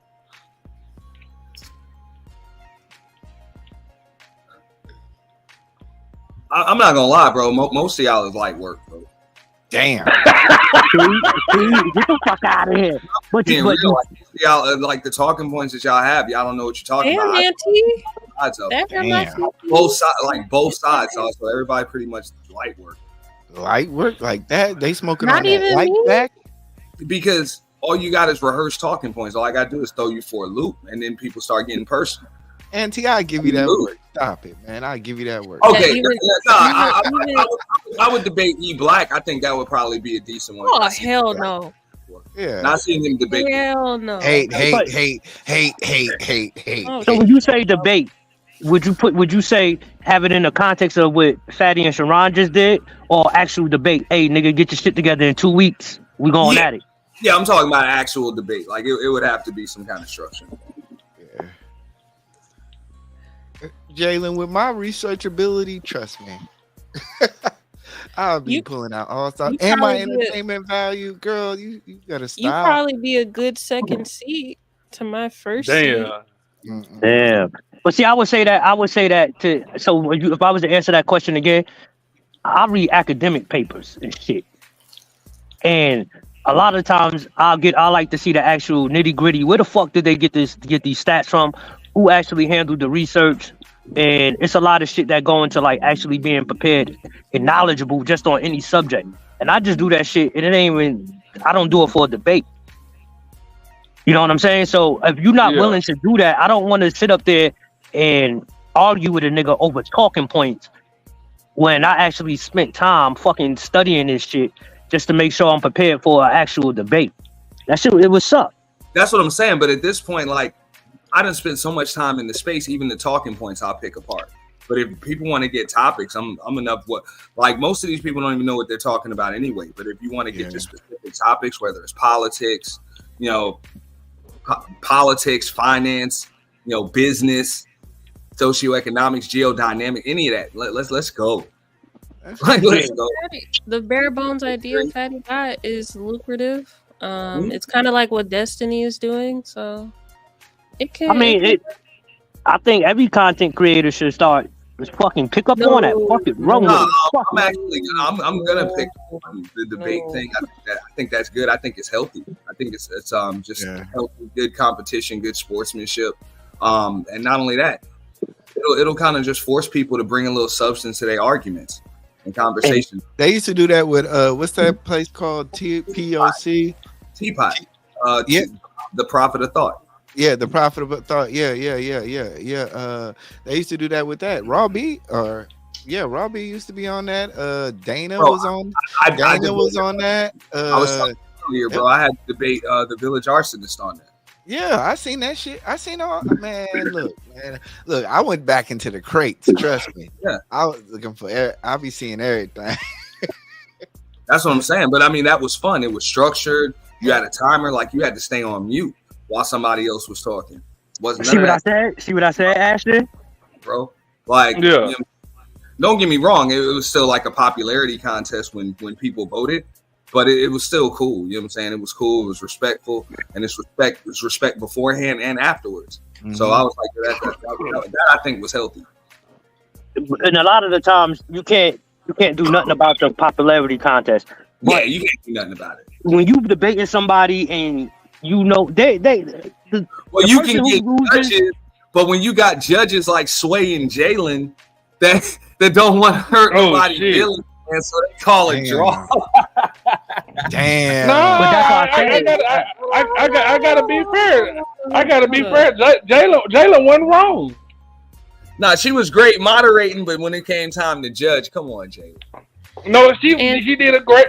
She did a great judging. If I'm gonna be honest, Fatty is good on the offensive, but if I would have gave it to Fatty, it would have felt like a participation trophy. Damn. Because for me, analogies is not a strong enough evidence on its own. It's not. But I wouldn't disregard analogies because it forces you to operate in a certain way intellectually to think about in this situation. I'm trying to show you something that applies to exactly what you're saying. How would you judge this? So I can get your train of thought. I understand what she's saying though. When the topic or the question is like tangible evidence results, something like that, you bringing up analogies, and I get where she's coming from. There was all types of violations, but Sharon just violated like way more. You think so? I don't think Sharon stumbling upon his own talking points. Like the dude has an acronym and he didn't know anything about like 80% of them 3 words and them 3 letters. Like straight up. You know what I'm saying? Like that's a loss off. I don't think it was much of an indictment on like you're basically are giving a participation trophy because Sharon is doing so bad. You're like you're trying to figure out, okay, well, yeah, you're using a lot of analogy. Well, what did Sharon say? Nothing. He didn't even answer questions. He didn't even directly answer the But question. even okay, so Seahorse, the burden of proof in a debate, they both have the burden of proof. They're making claims and statements and arguments that they both have to prove. This isn't like this isn't a legal court case. This is a debate. They both have the burden of proof to prove their claims. But I don't understand why people are saying there's a burden of proof on one. It's not true. In a structured debate, if you resort to personal attacks as much as Sharon did, you're going to lose. I mean, they both. I would disagree with that. Out of all, everybody that has these talking points is overweight and whatever. I can't agree with that. I can't not agree. Disagree with that. I can't disagree with that. He would be disqualified, but that doesn't mean Fatty wouldn't also be disqualified because he threw a lot as well. A whole lot. But see, and the reason I would say personal, because and I guess this was a super chat. They asked Sharon about something with his wife, and Fatty said something about him and a girl putting a baby on him that wasn't his. That's two personal things that I think if you're debating on a certain topic that pertains, and you can add those into a debate, your competitor could probably use that against you during the debate. So I see more so. Just don't make it disrespectful, so the conversation can keep going. And that's what I was saying. Sharon opened that can of worms when he made the first personal attack on Fatty's weight. The first personal attack. That's what I'm saying. You open that can. So if you can get personal with him, now he can get personal with you. But I don't think he answered that. Honestly, I still don't think Fatty answered that question. He asked him. He said more so, where are the results for the same dudes who get up here who are overweight and they're not transforming? Because get his schmeat sucked, being overweight, it doesn't matter. He said he's good. See, but no. He was talking about the Mr. Miyagi thing where he was basically saying, you know what? Yeah, I could be fat, but I could still teach you how to lift weights. I still can be fat, but I can still tell you that eating chicken every day and a hamburger is not healthy. That was his rebuttal. But that rebuttal is not directly answering that question. He's asking, where are the results from all of these years of taking in this ideology? Where are your results? When they preach a certain thing, but the people who actually say they follow it, they don't go through with the actions. They don't go through with the results. What they go through with is they just hang on to the ideology. Well, okay, let me give you an example. Do you know Tommy Sowell? Nah. All right, Tommy Sowell is like he's a Stanford professor who teaches economics at Stanford. I know you talking about the old black dude with the glass. I know. I got a couple of his books. I know you talking about. He's never created a corporation. He's never done anything other than teach. Why would you take economics from him? Because he's very astute in what he studies. Like exactly. So that's the point. That's the point. But if I say that right there is the point. If I say I follow Thomas so well and I'm broke as fuck, how does that? What sense does that make? Well, but the overarching point is that there are people who are expertise or who have studied a subject particularly long enough to have an understanding of it. Therefore, you can't. But once again, I'm just talking about how you can approach that argument, whether I believe it or not. I do agree to a certain extent. Hey, if you're not married, you can't really talk about marriage subjects. Okay, I disagree with that. To a certain extent. But E-Black, I disagree with that. I said this. By that logic, right? If you're not married, you can't talk about marriage subjects. If you've never been divorced, can you talk about divorce? That was one of the topics. Yeah. Hey, I've been through a divorce, and that's literally like the opposite of damn marriage. So they were sitting there, both of them talking about damn divorce, and neither one of them have been divorced. Okay. So come on. But what I would say is, go ahead, my bad. No, all I'm saying is that, okay, for the sake of a debate, using that and the rebuttal was basically, hey, I don't have to be because of XYZ. it was a natural progression of the conversation, in my opinion. But you also know, like, that right there, that's a violation in the rules of debate. That's why you have those debate shows. It's not a violation. Bro, you got professional basketball players that get cussed out when they start, you know what I'm saying? They start saying Skip Bayless or something can't be they can't use that argument. Well, I played the game, you didn't. It's too damn easy. So you can only bring but so much. You got to attack the message, not the messenger. You got to attack the actual argument. It's all dependent upon mind you, this is about presenting your argument. If I'm presenting an argument, yes. If a guy sat there and said, "Hey man, I know about the drug game and never sold crack," and dependent upon the debate and just dependent upon the audience, if I say, "Nigga, you ain't never been on the corner," that is a valid statement to make. It is up to the other person to refute that. And the refutation was basically in this discussion was, hey, I don't have to because Mr. Miyagi. And that's all I'm saying is that everything's fair on the table, but you got to be wary of who's making the correct counter to that argument. But that's the argument. Like you would say to me, right? He would say to me something like, "Oh, you can't speak on marriage because you're not married now." I could say, "Oh, I've been married twice." He's like, "But you're not married now." I'm like, "Well, then you can't speak on divorce because you've never been divorced."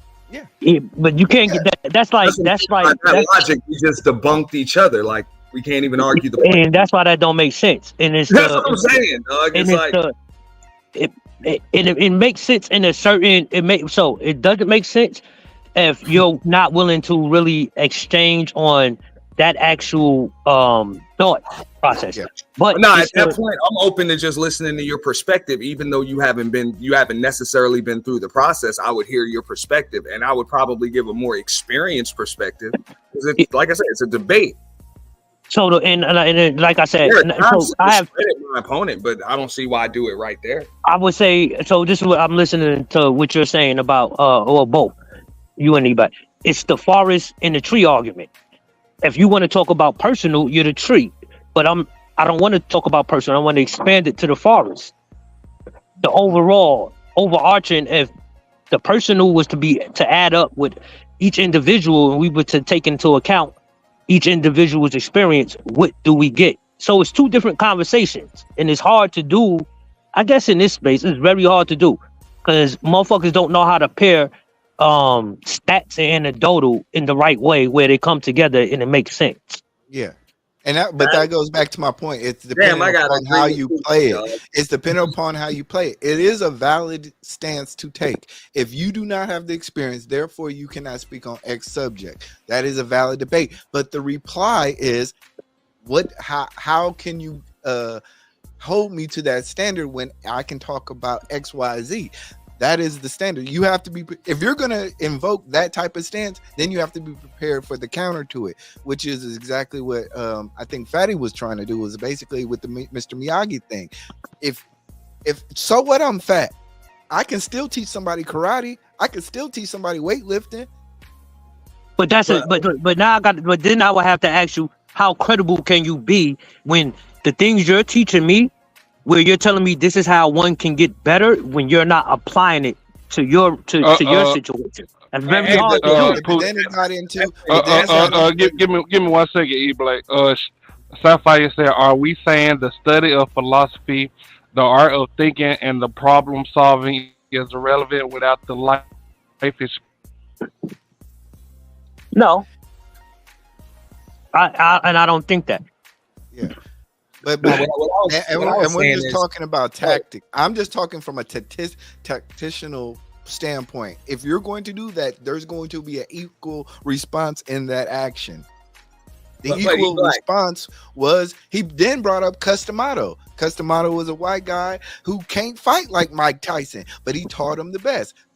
So to me, that was a great counter to that. That's why I'm saying it's like. But E Black. Listen to what Jalen is saying though, and she's right. He's bringing up analogies. That's why I said, but that's not an analogy. Listen to me. No, yeah, it is. It's a total. It's a. Totally is Customato a real person? I'll give y'all the. When you're actually Customato a real person, y'all gotta let me land the plane real quick. My bad. Yeah, yes, he's a real person, but you still got to correlate somebody separate. When you're debating a person in particular, you're supposed to throw what they said at them. Okay, so he had his own talking points that you can debunk. Correlate that to what you're saying right now and throw that right back in his face. That's really what he's supposed to do, not just bring up the random analogy. Disagree. I'm just saying, when you're trying to win, I you gotta understand your standpoint. I just disagree because simply, if I sit here and I give you an example of how your point X does not correlate to my actions, then I'm debunking your point X. Therefore, you have to then come with another one, which he never did, which was basically, well, I still don't think you should talk about it because you've never been experienced. That's exactly, and then that's when I would have. Hey, as soon as he brings up divorce, you have no right talking about that. You've never gone through it. Yeah. Bam! I don't have to bring up an analogy. I bring up what's right here and make the same point. That's still tactical, but I'll agree. I'll agree. Good point. I'll agree. That's a good point. Yeah, but I still think that's still not. I think it's still Sapphire. Tactician. Sapphire say if it's all about winning an argument, facts don't necessarily matter, especially with the current level of standard intelligence today. Semantics, talking points, and perceived popularity rules. Yep, I agree.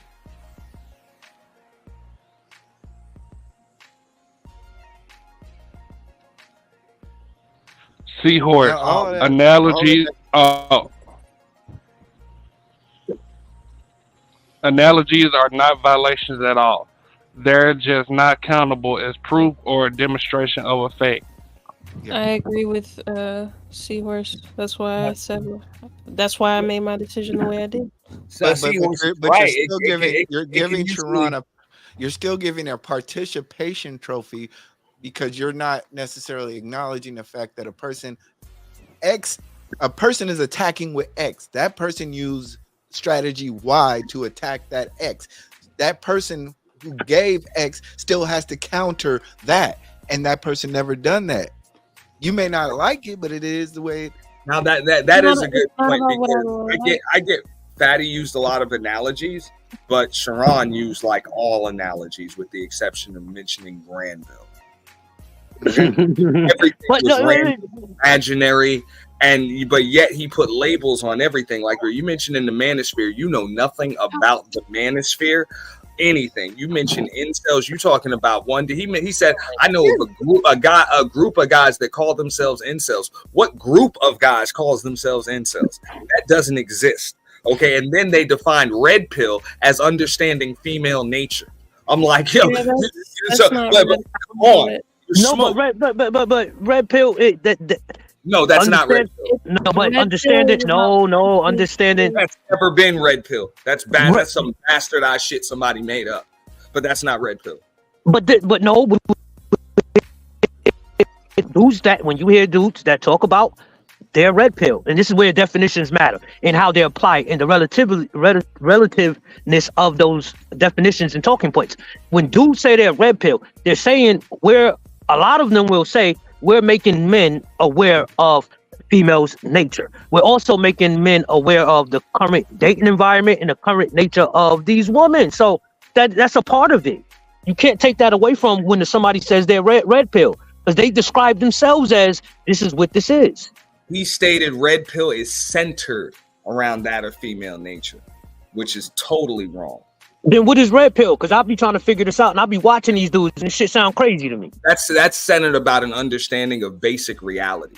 Female nature is a very small part of everything else. I've never heard a dude describe himself in the context of economics as red pill. You want to know why? Because most of these dudes don't know what the fuck they're talking about. That's why Have you ever heard of the term alpha your way? Light work.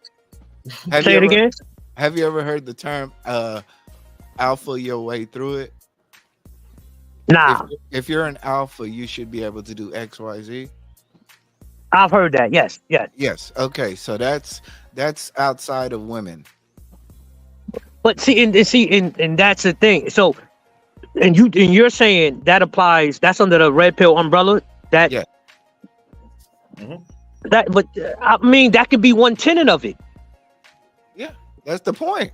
But one doesn't take away from the other. I can say, yo, this is female's nature. This is red pill. And alpha your way through it is also another tenet of it. It has to do with a lot, like I said, socioeconomics, geodynamics. It has to do with a lot of different things, too. Yeah. But this is why I put everything under the manosphere umbrella, because the manosphere umbrella is that shit is under that. Is centered around women and what they do and trying to make those arguments. Hey, it's cool. It's nice for content, but you like working debates. That's all I'm saying. Yeah. But I would say this to you. You think a lot of these dudes are describing themselves as alphas who consider themselves red pill? I mean, a lot of. Go ahead. Go ahead. I was gonna say a lot of dudes consider themselves, you know what I'm saying, to be whatever the hell they want to be. That doesn't make it right. You know what I'm saying? A lot of these dudes on here, let's keep it real, they just assign themselves some damn term just to make themselves feel better about not having what they want in life. That's all it is. You know. Oh, I'm not alone. Look at him. He's red pill just like me. So, and this is what I'm saying. If you say you red pill and you really understand red pill, and you understand the tenets of red pill, but you could be true red pill, but with the popular consensus of what red pill is and how it is relative to what we're seeing, they're not talking about what you call a true red pill. They're talking about the deficiencies of women.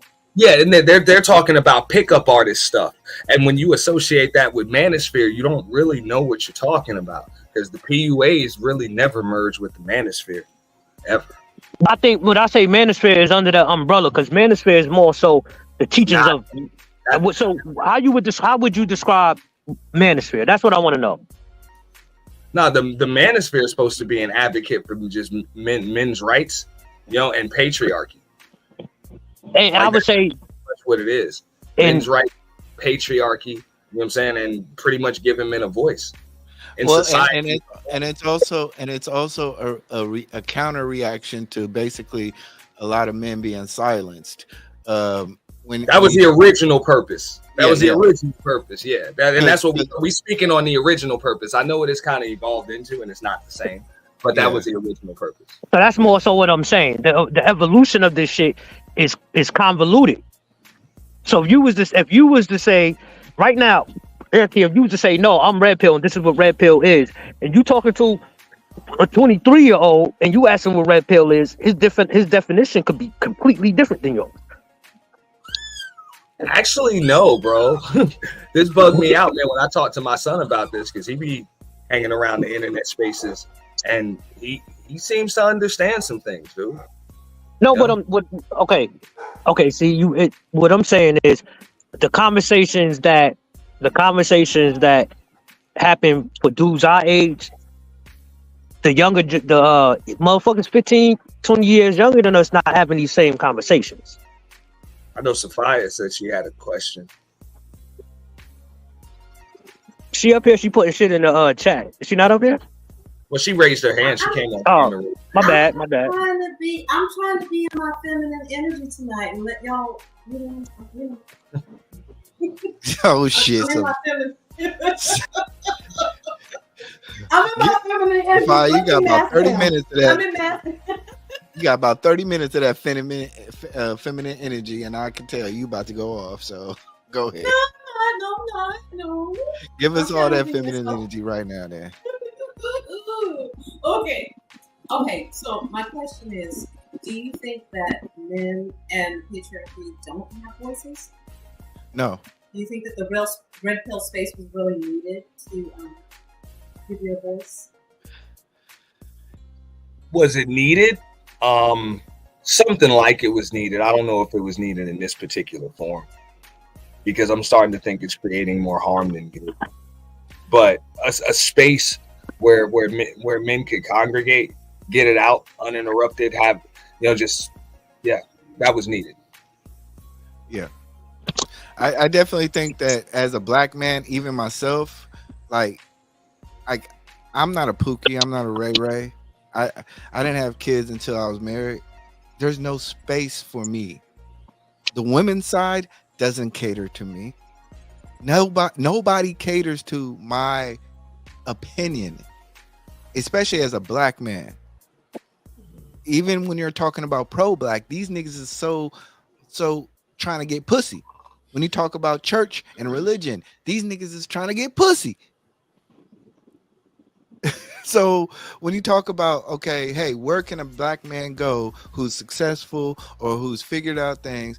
There's not many places to go. So if you want to say it's necessary, I think it's a necessary, but at the same time, once the money came in, shit got fucked up.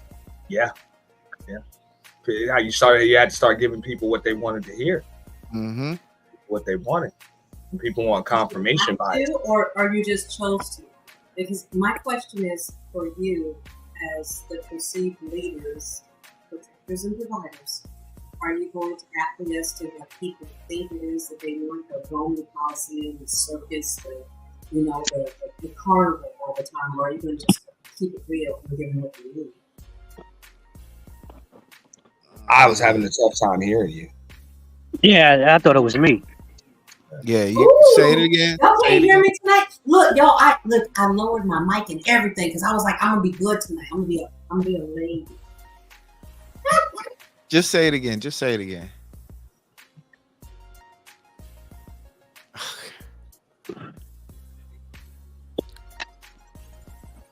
All right, can you guys hear me now? Hold on, I'm gonna make sure. I'm trying to make sure because I was trying my best to make sure that tonight I'm a lady. Can y'all hear me? Yes. You can hear me now? Okay. So I'm just saying that as the leaders, the protectors and the providers that you've been assigned to be. Barely. That is more. I don't know. Look, I'll log out and I'll come back. But I'm holding on to my question. I put it in the chat. Just ask it. I can hear you better now. I can hear you. I can hear you better. Damn. I cut up your mic, Sapphire. You did? Can you hear me now? Yeah, I cut it up. Okay, Yeah. Listen, this is the universe working with me. I'm trying to be feminine. I can't even say it without laughing, y'all. Okay. When are you not? Hey, when are you not feminine? Okay, I'm just, you know, I'm joking, right? I'm very feminine. I'm just speaking in terms that y'all may understand. But do you think, as the leaders, you're the perceived leaders, protectors, and providers? This is the role that has been assigned to you, right?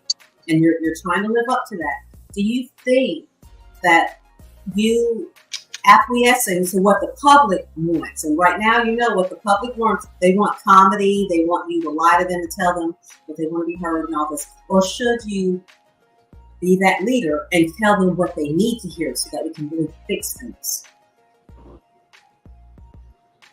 You gotta, I mean, as a content creator, you gotta be creative enough to come up with ways to tell them what they want to hear, but also be able to tell them what they need to know.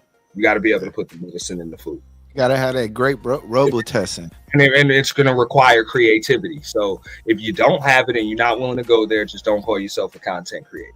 That's my message. Mm-hmm. You think? I mean, like, let's think about. I'm going extreme here with our civil rights leaders. Okay, let's talk about Malcolm X, Dr. Martin Luther King. Okay, do you think that they would have gotten as much done? We would have made as much progress as we did if we were always worried about telling people what they want to hear. Well, let's not forget about Stokely Carmichael, where he was very. Any of them. But each one had their own thing. Remember, Stokely Carmichael was they was scared of him because he was telling the people what they wanted to hear. But if you go back and listen to the speeches, he was telling the truth. Everybody has their own styles, and whoever it is, you gotta. It's their time. Sometimes the most basic person who says the most basic stuff, like if you ever read Malcolm X. He speaks at really an 8th grade reading level. It's very clear. If you ever read right?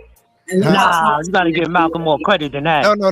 I give him way more credit, but he was speaking the people's language. Yes, he was. What Black is saying. And what I'm saying, so did your dude over in Germany.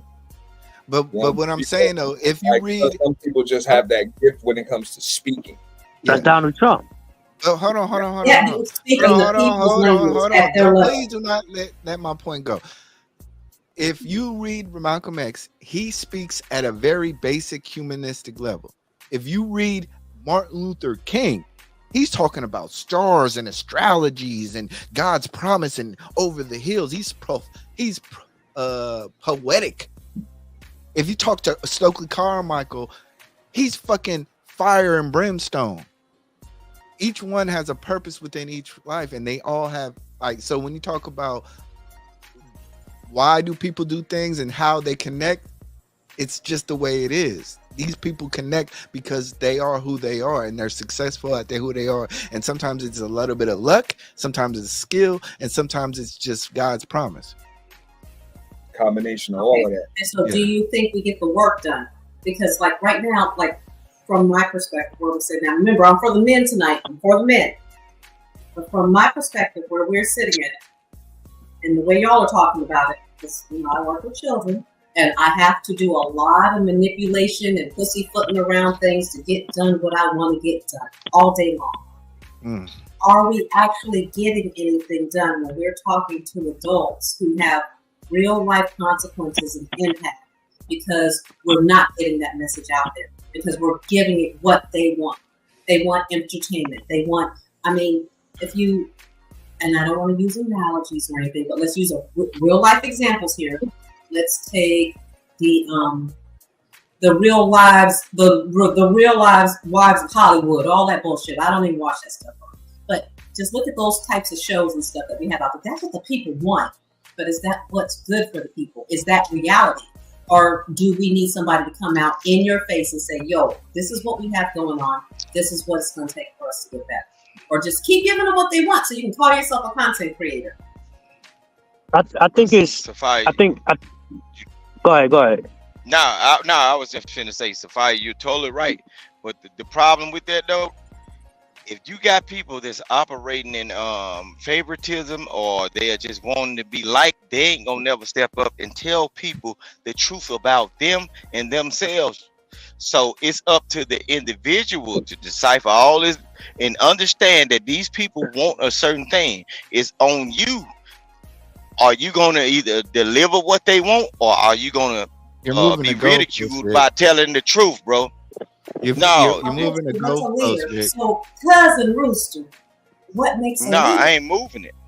Yes, you are. You're basically, you changed it from the leader saying, how can a leader, hold on. The conversation is, how can a leader effectively lead?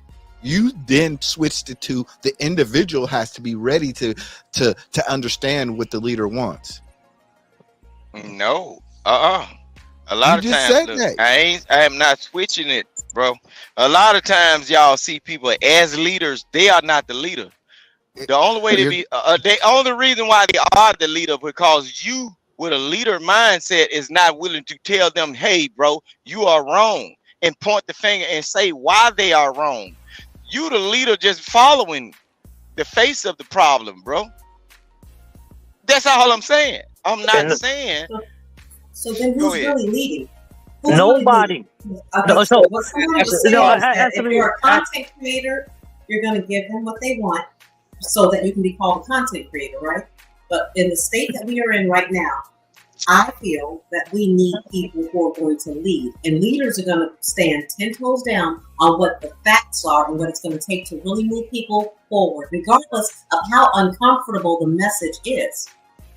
But so I would give this little hypothetical. It would make more sense for people that say they're content creators and you're pushing a certain message. And let's just say Ashton was pushing a certain message, and he said, "Yo, did you try to apply the message I said to y'all last week for us on the panel?" And we have to actually be accountable for what he said, or the advice he gave us. If he's our leader. Did you do this? Tell me what you did. She mentioned leaders though, not content creators. So I thought that she was coupling both of them together in this space. I am coupling them both together because people are looking to you for leadership, and whether you realize how important it is or not, they are taking your words, especially these younger folks. They're taking your word as gospel, and they're enacting those things in their lives. So you are a leader. So, hey, when you're an effective leader, you understand when it's time to actually follow, take suggestions. Of course, you make the final decision. You use your own discernment. But sometimes your followers can give you the best ideas and sometimes point you in the right direction. So you got to know when to follow and when to lead, when to take initiative. Agreed. Because all great leaders, to go to what you were saying, to go to what you were saying, Vic, that's why it's important to understand what it is they're paying attention to, because you still got to be able to catch their ears if you have a message that you want to get out. So you got to be able to kind of get on that wave, ride it. So as far as content creation goes, you get into an algorithm, you steer an algorithm, and then you become an algorithm. In that process, that's what you're trying to do. And also, Auntie, see, that's what they getting confused. They're getting the words confused. Content creators and leaders, they are two totally different things. See, it's about that yin and that yang flag, right? Hold on. I can produce a certain amount of content that is going to lead you down the yellow brick road to destruction. You worried about the content. No, a proper leader is going to lead you in the right direction. Because I can be just putting out bullshit content just to achieve a certain goal that I have in my own mind. You see what I'm saying? So stop following content creators and follow proper leaders. You see what I'm saying? Because I can lead you down. I can lead you down roads of bullshit. So if I got crap going on my channels all the time, you can't get people to be totally honest. You got people that's they believe in even though that this person is right, I'm not gonna agree with this person because they are on the other side. And see, that's a real issue that we ain't dealing with in the black community. But when we get back down to content creation and leaders, follow the right leaders. You just have to be, as the follower, knowing where you are about to be led. Use your own mind. Go ahead. You're doing it again. We're talking about leadership, but you're still you're still moving it towards the people who follow. She's not talking about followers. Followers have the potential of being good leaders. That's why when they had people that followed a certain king and the king didn't do right, they had a thing called sacked, off with his head. If you the person that got your own mind and know you finna be led down the road of some bullshit or tragedy, sometimes the king got to be, or the leader got to be sacked or pushed the fuck to the side, because I can't allow you to lead me down the bullshit for your own gains. I don't receive nothing from it. We're not talking about that, Vic. We're not talking about. Yes, we are. I understand. In principle, I understand what you're saying, but we're not talking about that. We're talking about the goals of a leader and how to effectively lead. What you're talking about is what is the population's or the leaders, the followers' responsibility to the leadership. Let me put a spin on this, right? If I was to say I'm a leader, right, but my effective goal is to get you to feed, and I'm knowing that I'm finna lead you down the wrong path, ain't my goal or my thoughts about what I'm doing is effective, because it's helping me and hurting you. And until you get your own mindset to follow lead, until you see the train about to derail and get the fuck back, you just gonna be a fool in the game, bro. But there's always gonna be fools in the game, bro. Like that, you're repeating the same thing. But we're talking about what leaders are responsible who's to say one of those fools won't wake up and strive to be a leader, bro? Because they understand. But we're not talking about that. That's the point that I'm trying to make. We're not talking about the responsibility of the follower. We're talking about the responsibility of the leader. We talking about programmed people then. Okay. So I would say this, and this is my leadership style, and this a lot of people I say this, like, motherfucker, I'm lazy. So I'm the laziest, hardest working nigga that you'll know. I work hard to not work at all. And anybody under me, I teach them the same skill set I have, because I'm going to need you to know what the fuck I know. I don't hide no information from nobody. This makes it easier for all of us if you know what the fuck I know. So I'm not creating. So what I'm saying is, I don't depend on a motherfucker following me. I depend on you to become the same type of leader I am, so we can rely on each other properly. I don't need you to follow me. I need you to be more so. I need you to know what the fuck I know. That's my leadership style. I don't want to act like I'm going to be over you all the time, because you might find something out, a better way to do this. I'm always receptive to better ways to do shit. Cut time, cut costs, cut time. Let's do that. I like the way you did that. Show these motherfuckers how to do that. And effective we got a method. Never loses sight of the mission and how to accomplish it. You know, under all circumstances. Look. Auntie, we got a method down south, right? Like for people that make underpaid work underpaid jobs, we got a method down south.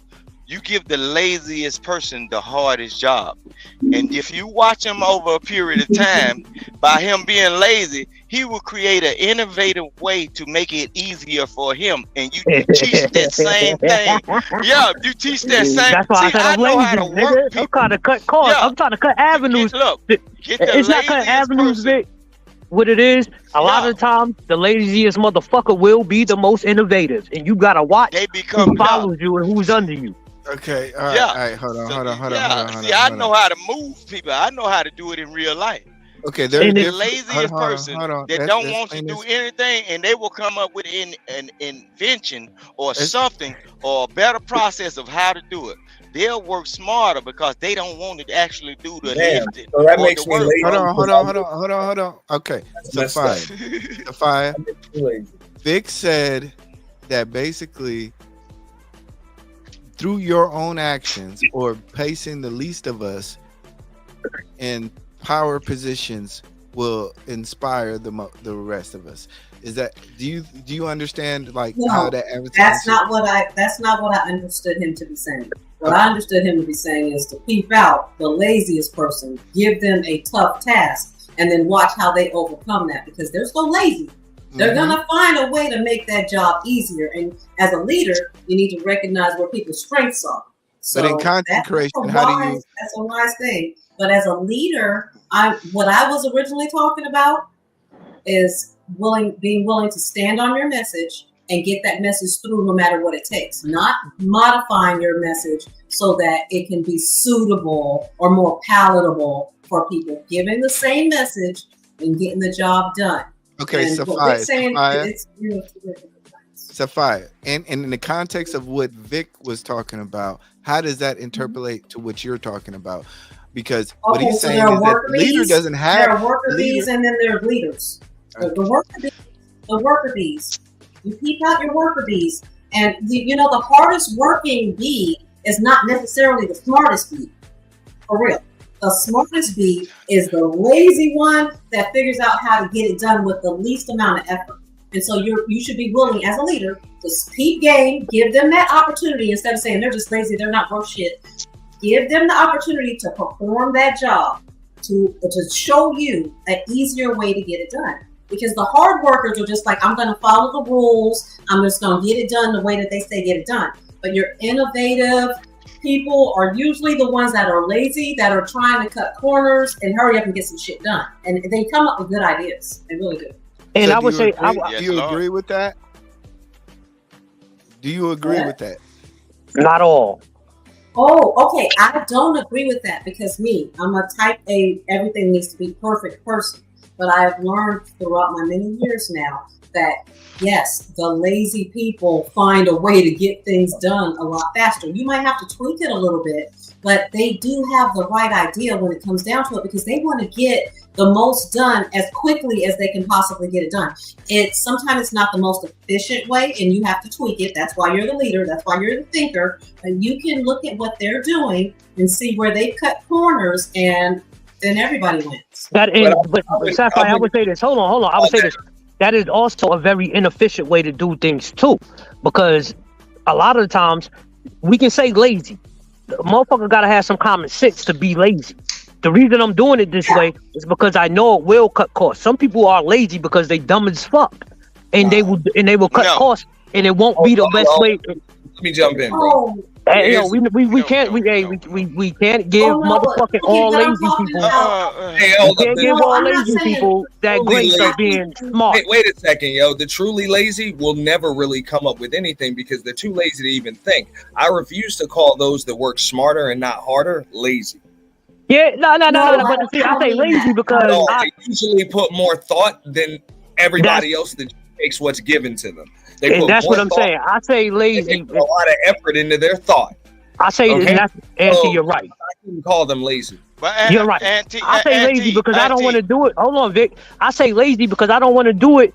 That tedious shit you doing, and I'm going to try to figure out a different way to do it. Right. I'm going to show you something. Auntie, let me say this. Let me tell you how we've been tricked. Let me show you how we've been tricked. We've been told the word lazy, but we have not been taught the word a procrastinator. A lot of times we get those individuals confused. It's a person that's a procrastinator. We would think they are lazy because they'll sit back and wait. But the procrastinator has the mindset and the knowledge of knowing how fast they can get that 8-hour job done. So they will sit around looking as if they are lazy, but within 2 or 3 hours, which was supposed to be an 8-hour job, now they get on it in 2 or 3 hours. And they done got innovative ways of how to get it done. That's that leader. That's that person you're supposed to pull to the side and say, how you chop this 8-hour job down to 3 hours. All right. That's the leader. So that's the one supposed to be the up on top. Nick, let me explain this, right? Like, I do some shit on YouTube that allows me to pretty much equal most people's production over the course of like 3-4 months in one weekend.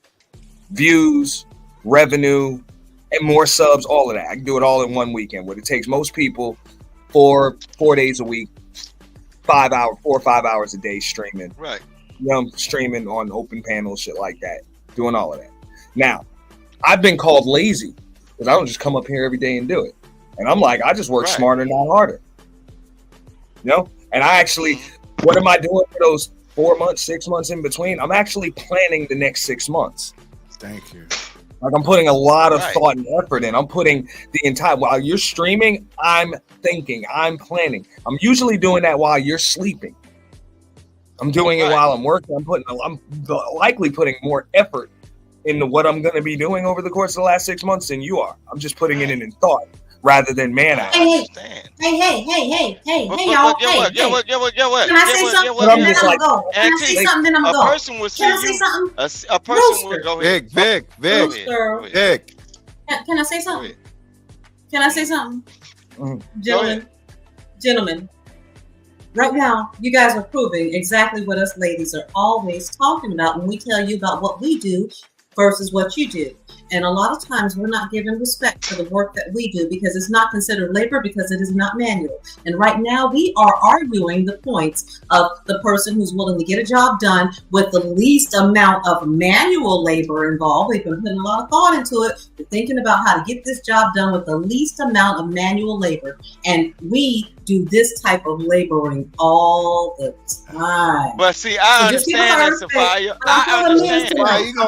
No, you're not going to drop that bomb on us. No.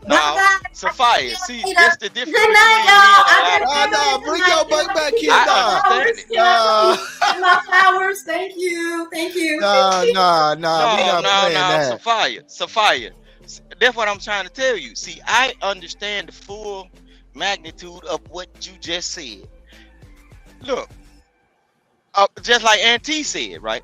Auntie said he can do and accomplish a lot of things that the average person can't do, but all at the same time, Auntie could be sitting on the park bench and chilling and looking at his phone or taking a night off or a nap. It'll be somebody walk up on him and say, "You ain't never at work. You don't work hard like me." But he might be resting in his mind and thinking about what he's gonna do for the next 6 months. And when he get to it, it's only 6 months, and he didn't gain enough revenue to carry him through the winter. He ain't But got to come out no more. Vic, See, and this that's is what what I I'm want trying to to tell people. Vic, I understand that. I would want to ask Auntie, those are personal accolades. How can you apply that type of thinking to other content creators? I applied that thinking to coming in here and creating content. That's the way I live my No, life. no, more leadership though. So you're a leader in your own right. But if I say, yo, Auntie, I'm trying to be a content creator. Can you show me what you do and can I successfully apply it? Probably not. You would have to do what you do. Remember, I just told you I brought my way of life on here. I really didn't change much of anything. I just started doing it on here. This is the way I do everything. So what is it that you do over a course of a day? You got to have your wax on, wax off moment. Okay, so now I got a couple of months and I want to follow your format and exactly how you do it. This whole content sheet, bro, it's all in you. So that's what I'm saying. It's YouTube. You got to do you. So whatever it is that you love to do, you know what I'm saying? And you do it because you love it, then hey, you'll be fine on here.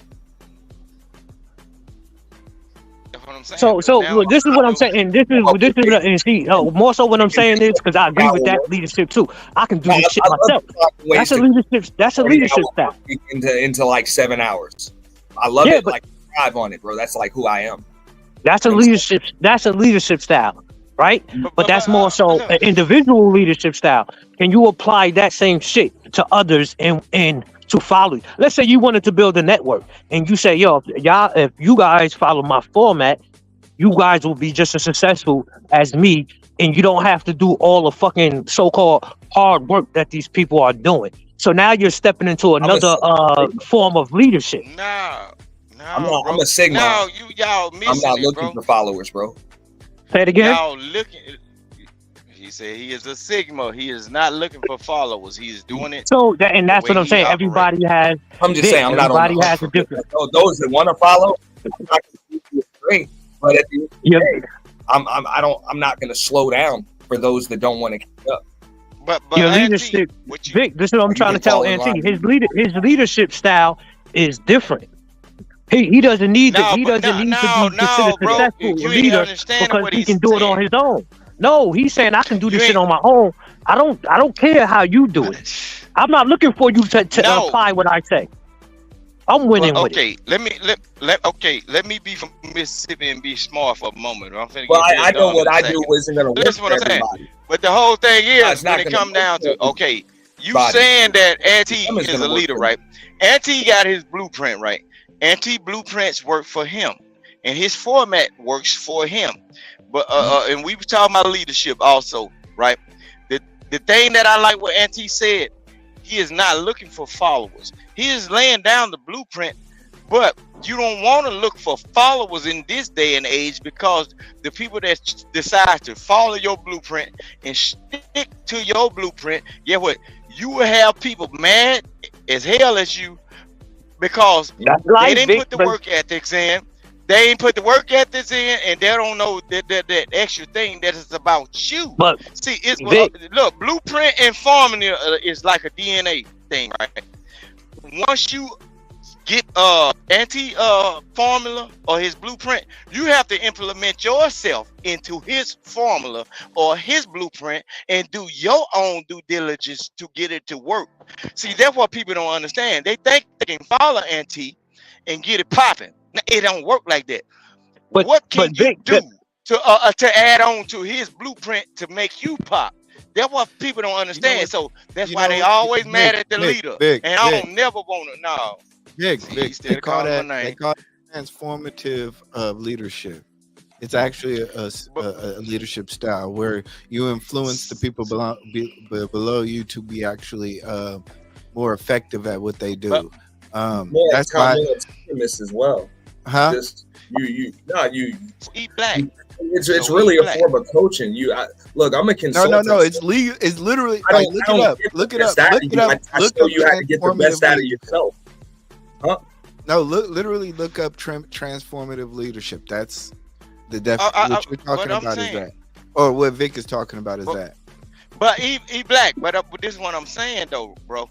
When it comes down to that right there, so if they apply Auntie's blueprint, if they apply Black blueprint and or Pookie's blueprint on whatever aspect of life, whatever their skill level is, and then they take that and enter themselves in their DNA platform, and they doing the work, bro.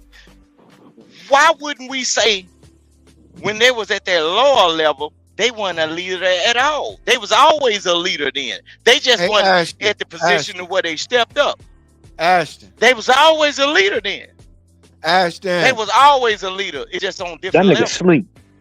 Man, that nigga sleep on his stomach again. Hey, Hey, no, that Vic, nigga need to stop doing that shit. His phone gonna fucking amputate his fucking wrist. No, E Black trying to call E Black trying to call the principal on me. No. I wanted to show. I wanted to share a screen, and yeah, that nigga sleep. Yo, Look, but Vic, this is why I get. This is what I know.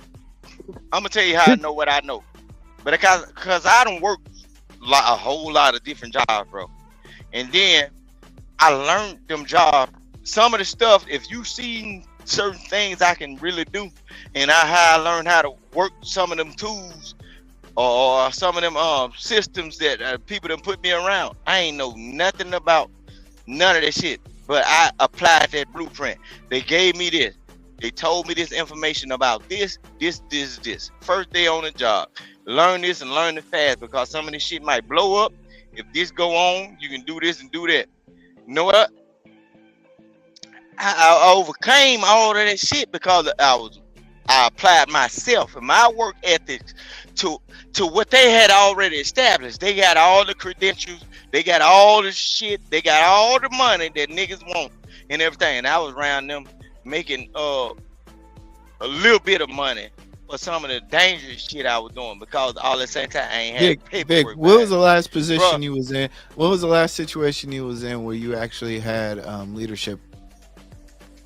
Well, I had leadership. I got leadership every day of my damn life, man. Other than your household. Other than your household. Other than I can go to the gas station and turn my camera on live. Them motherfuckers love me, bro. People know I'm a family man, and I will get down in real life. And then motherfuckers know look.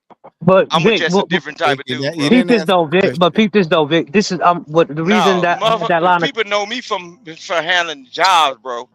People know me like when these youngsters see me, these niggas be asking me for jobs like I can just appoint them to it.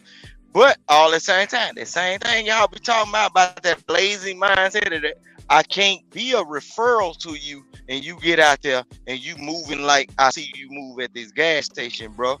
Because I can put you around people that probably change your life.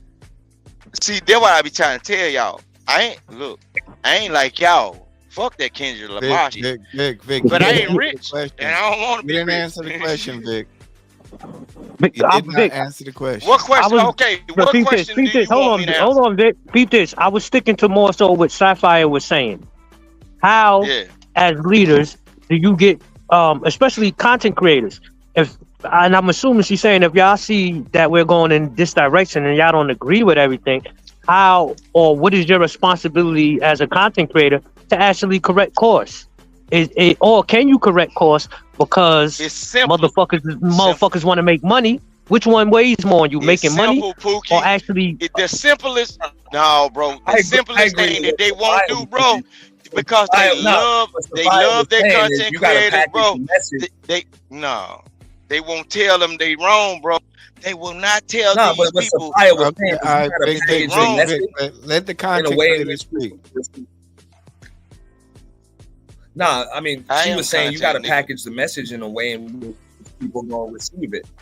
You know, that's it. You got to package it in a way in which they're gonna receive it. See, I don't even like that word. You can't just change. You can't change your message because that's what they want to hear. You got to package it in a way in which they're gonna receive it. Auntie, we got to be cautious of word uses, man. In our community as black people, why would you package it? Okay, the word usage of package mean wrap it up, cover it up, and conceal, package, right? Delivery, see, when you see them, look, if me and you, Auntie, or Pookie, we was out on the block or whatever, all of that shit. If we have a disagreement, or we have a disagreement, or a difference in understanding, it's unwrapped. All of this shit is gonna be unwrapped. We gonna say what we gonna say. We gonna still be homeboys, and we gonna disagree, and we gonna agree. It's called cultivating. No, when you wrap it up Hold and on, hold box it on. up, bro. Hold on, Vic. Hold on, That Vic. shit crazy, Vic, bro. Vic, Vic. All right, Ashton, bring that up again. Bring that up again, Ashton. All right, so transformational leaders know how to encourage, inspire, and motivate employees to perform in ways that create meaningful change. Remember, I learned that off of coaching, getting coached. Yeah. So I know we were late on the conversation, but there was a point to That's that. the same thing I said. I just want to. Ain't I that don't the want same to. I just thing want I to let said? you know that I wasn't just talking out my ass. But so E Black, what you were saying is more applicable, or how you say it, applicable to content creators in the context that Sapphire Grace was saying. How do you, as a content creator, see this what she would call as destruction going on and change course?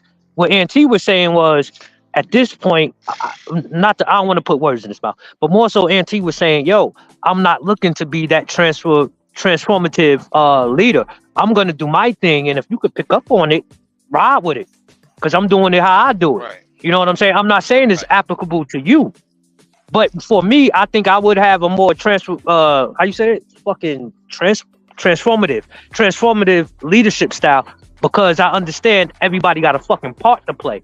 And I've got this from coaching, and I've got this from looking at fucking CEOs.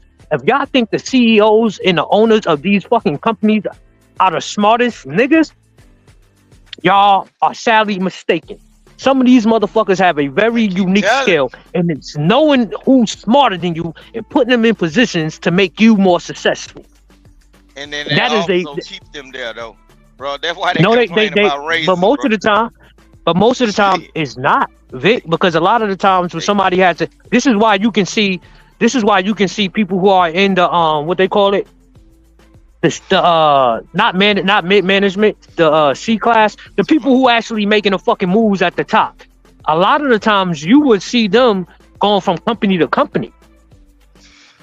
Like and I'll give you an example. You will have a motherfucker who runs MasterCard, right? Bro. You'll have a motherfucker. Bro.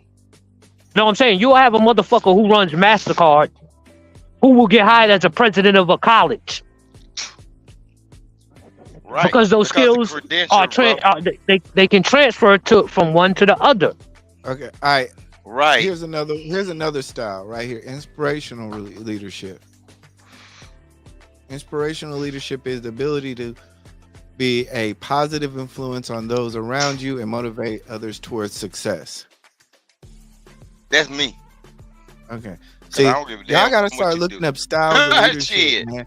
Y'all gotta look up styles of leadership, man. It goes deeper than just like I can understand how Vic is motivated probably by one style of leadership. Sophia is probably motivated by another style. I'm motivated by another style.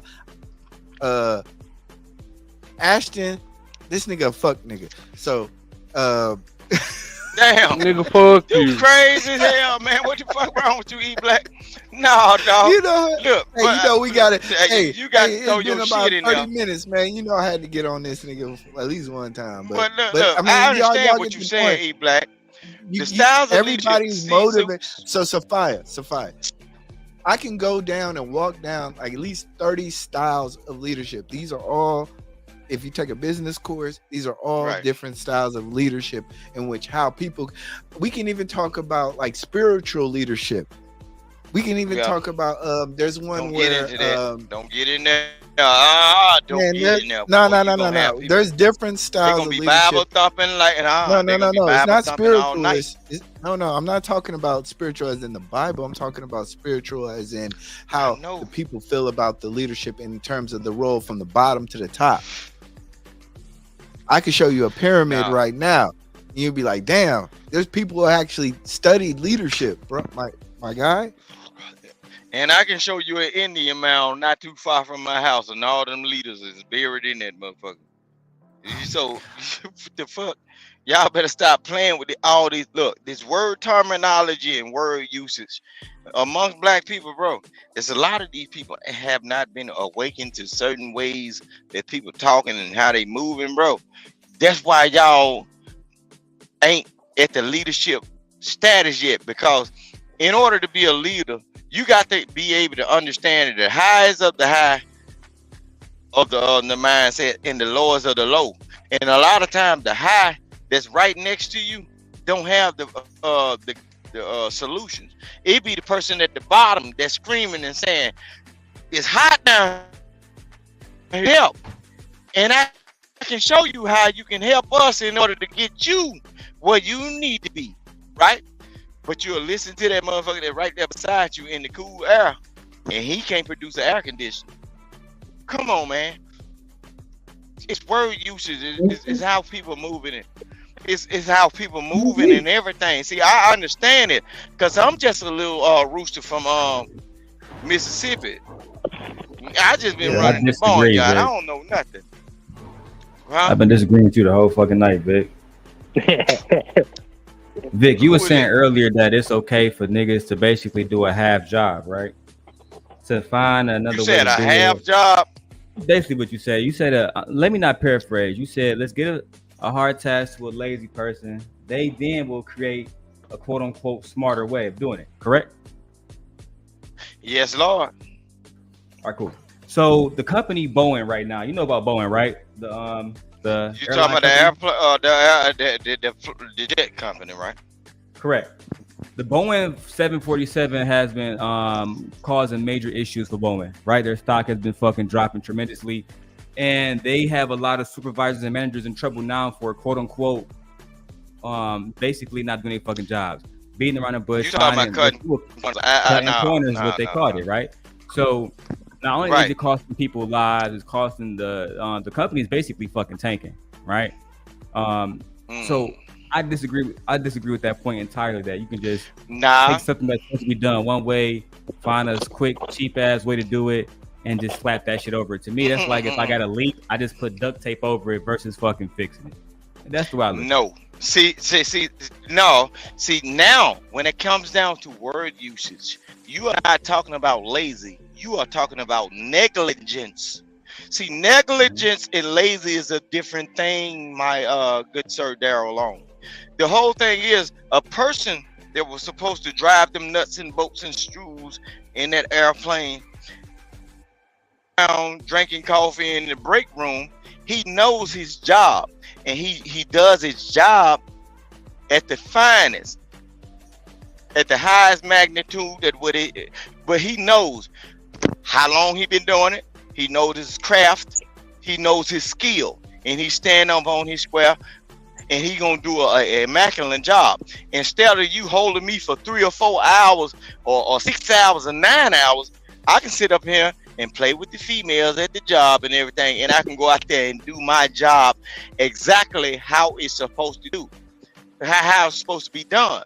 See, y'all getting lazy confused with negligence. That's a negligent person. A lot of the times, this is what I'm trying to tell you. A negligent person is going to use Vic, 3 boats when you're making instead of 5 or 6. Vic, when you're doing something that takes precision, right? Again, would you want your doctor cutting corners? Would you want your surgeon cutting corners, Vic? Just yes or no? That's a negligent person. That's not a lazy person.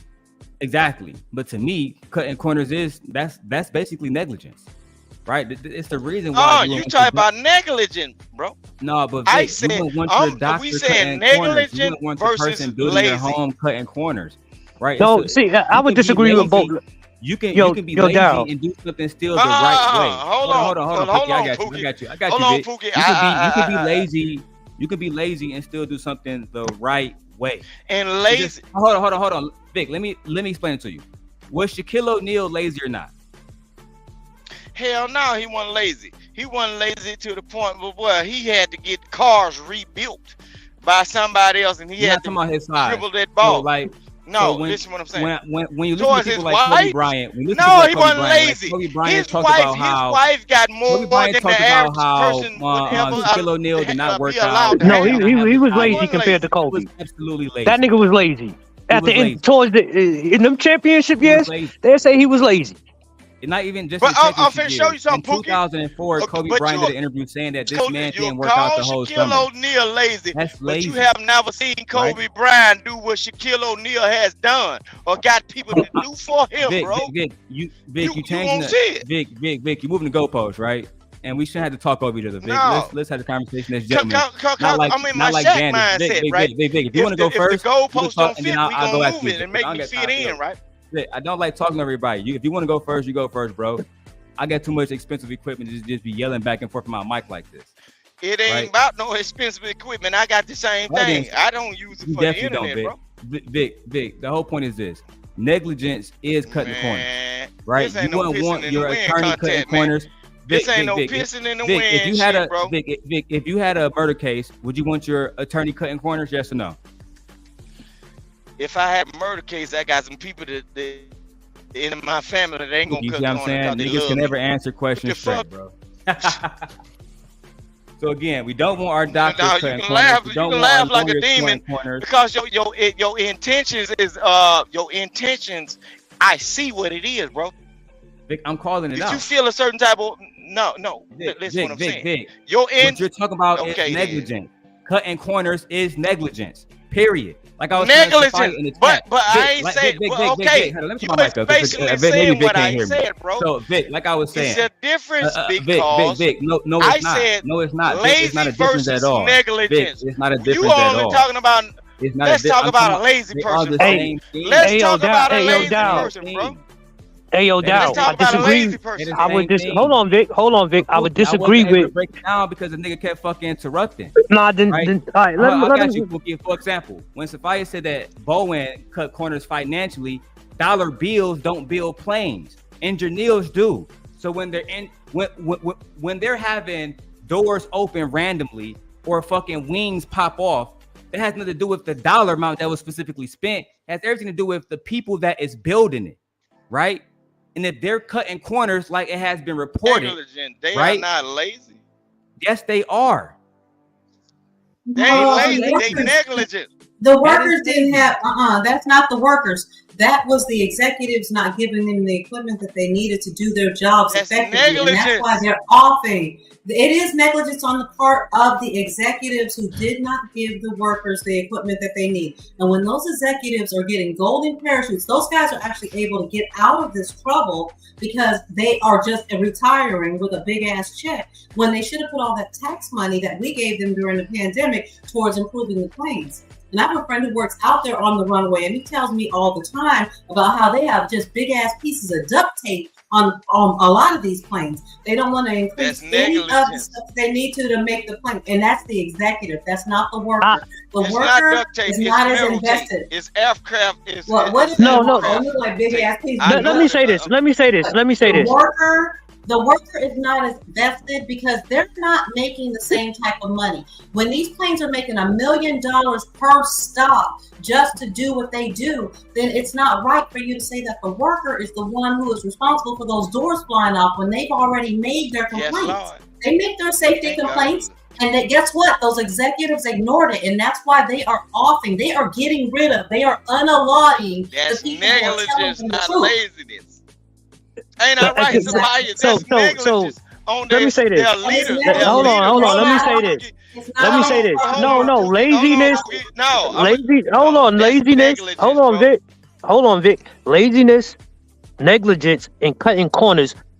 They can all go together at some point. No, they don't. No, it don't. They can because laziness will result. Laziness. Wait, give me 1 second, Pookie. Give me 1 second, Vic. Y'all make sure y'all hit the like, share, subscribe button. I don't ask for much, but help me get in the algorithm. But that cash app is at the bottom. For clout. That is the solution to this. The solution, Ed, is for you to send a goddamn 99-cent super sticker. So this way I don't have to go to Brokeback Mountain. That shit crazy. All these people without no fucking girl is the ones that's fucking beefing and having problems. Go find you a woman to lay down with, the one that you don't have to pay for. It ain't my fault. Shake your ass, ho. Hey Vic. Y'all go ahead. Vic. Nigga, that was it. Hold on. Hey, let's have a productive conversation, man. We've been doing good for the last 2 hours. I'm having a productive. No. Just relax. Hold on, before you get into that right there.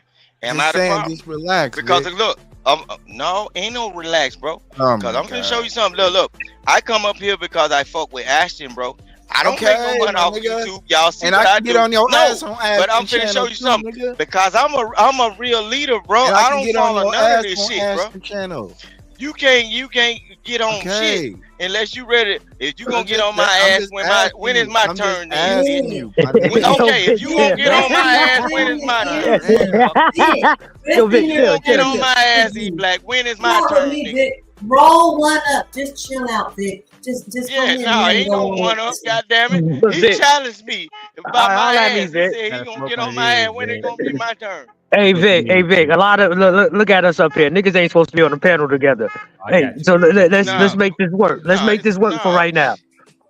Yeah, it's good. So peep this, Vic.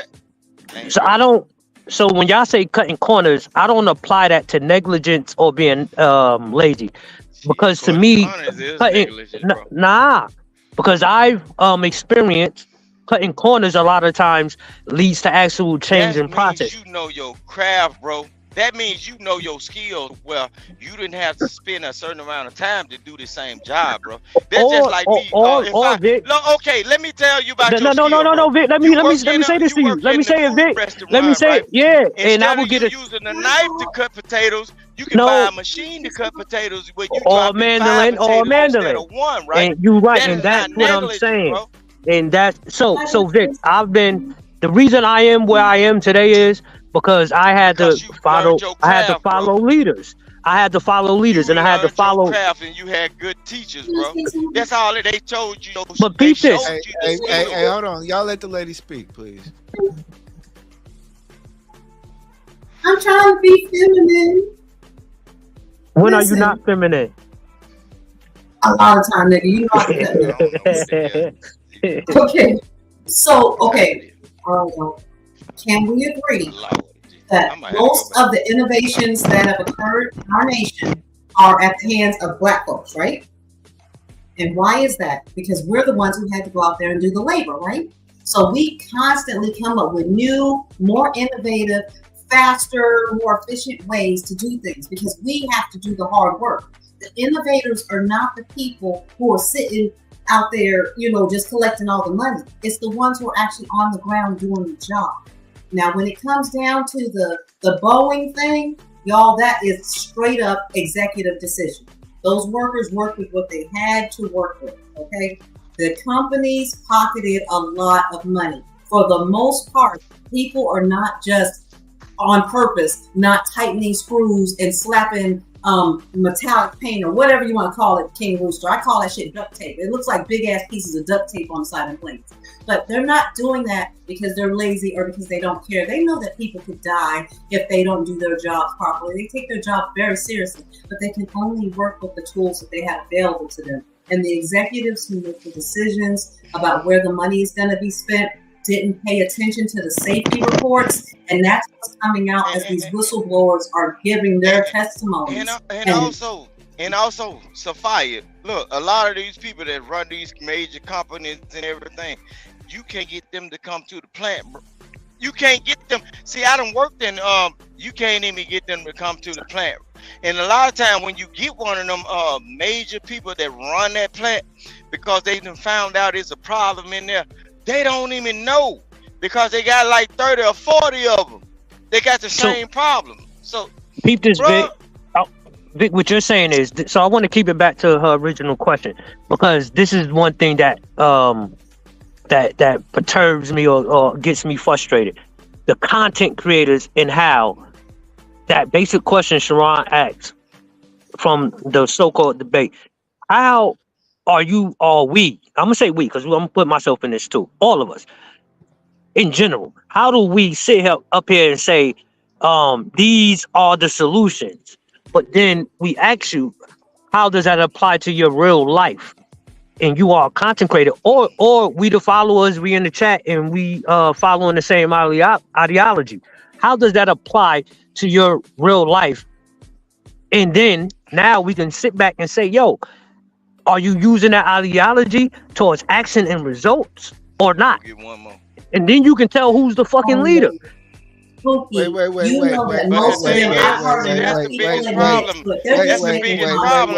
I wanted to bring it more back to the content and what we was talking about. Yeah, they just making content. They don't care. Hold on, Pookie. What you're saying is that the results do not matter as long as you empower the people. No, what I'm saying is, E-Black, if I had an ideology that I pushed, I would expect pushback from my audience, my followers, fans, whatever you want to call it, supporters, on how is this working for you in real life, and can you show us the results on what you're saying to us, so we can have some kind of actual evidence of this really working. Once again, you're talking about whether the leader's goal is effective for the people who are following or who are empowering. That is not necessarily true. Hold on. And I have a point to make. How does it transfer? Do you remember Jordan, Michael Jordan? Yeah. You remember how harshly he treated his people? Was his goal beneficial for him or the people? Both, I would say. Okay, but did the people understand it at that time? Oh, what you mean, the people, his teammates? Yes. Sometimes not, sometimes yeah. I think some of them got it because I just so the goal was more important than necessarily empowering the people, right? I think the goal is the empowerment. You might get there in different ways. Yeah, but what I'm saying is that sometimes people will have to go through strife, struggle, and they may not understand what the end goal may be. And I would say this to you. That's the difference between Jordan playing with or trying to get Kwame Brown where he needed to be, and Jordan getting Dennis Rodman to playing where he needed to be. Yeah. Dennis Rodman can handle that shit. Kwame couldn't. Yeah, and I agree, because where did Rodman come from? They both came from the slums. They both. But no. Where did Rodman last team come from? What you mean? His last team he played for? Shit, did he play for another team after the Bulls? The Pistons. Yeah. He had it in him. He had it in him before he got to the Pistons. That's why they took his ass. So depending upon who follows you so once again, the leader has to be able to identify who is following him and what is the ultimate goal. Sometimes you may be leading a bunch of idiots. Yeah, you're right. You have to empower the idiots. But sometimes you with a bunch of dogs. And you have to empower the dog. And I would say in E-Black, that's why I say that efficiency a lot of the times in leadership is you're gonna be wrong. Dennis Rodman is a bad person to you, bro. Because Dennis Rodman, the only reason why Dennis Rodman got the way he was supposed to be, because he tried out, bro. He had a growth spurt. Dennis Rodman had a fucking growth spurt that put him in a certain. Big. What I'm saying is his mentality. His mentality was different. Okay, no. Listen what I'm saying, bro. Listen to what I'm saying. When you got leaders or so-called leaders that's spewing out the wrong information about the person they are calling leaders, they become the followers. But they are putting a fucking mesh over your head saying that I'm the leader. I'm telling you this bullshit, and then you can look up documentaries on Dennis Rodman. Dennis Rodman was not the top ass nigga, and I ain't no sports mother. No, he wasn't the top. No, Dennis Rodman was the top nigga. Look, Dennis Rodman damn near wasn't gonna be a basketball player. He got but that's previously. That's previous stuff. Summer, bro. No, before Dennis Rodman became who he was a little bitty nigga. But pound for pound, listen, through the darkness of light and he was chosen, bro. He got I approached. told you think Dennis He Rodman tried is for Vic. everything. Look, he did. He tried for everything. Didn't get it going on. Even But some with kind his of way, growth spurt, he went Vic. down Even there. with listen, Vic. He got around his people. And probably ate a little different type of food, and then niggas shot up within one goddamn summer. And then he tried again. He No, wasn't Vic, no this shooter is like it that. doesn't Get what matter. he did. He Vic, played he his was part, always bro. Vic, listen, Vic. Dennis Rodman, even He in the wasn't NBA. always nothing. He No, wasn't listen, always Dennis nothing, Rodman. bro. He Listen, wasn't Dennis. always nothing. No, No, man. Y'all better stop let's just telling take these his folk college these lies. years. We're not lying, Vic. Listen, let's take his college years and NBA years. He was always undersized for his position. Dennis Rodman overachieved because of his mentality. Somebody seen that. A coach seen it. Jordan seen it. But okay. But I'm finna show you something about that right there. Do you think a good leader would have gave out this bullshit information? What bullshit information? See, a bullshit. I'm finna show you something. A bullshit leader will give you out bad information. Guess what? To stop you from becoming a leader, bro. See, a lot of these look. You're gonna have to get on cam because we can't. No, bro. They not bullshit they not leader. gonna, I'm they finna not show you gonna, something, I'm bro. telling you right A now, bullshit they are leader, not going to stop. A bullshit leader will tell you the Yeah, calm improper. down. Bring that feminine energy. Look, I'm gonna show you something.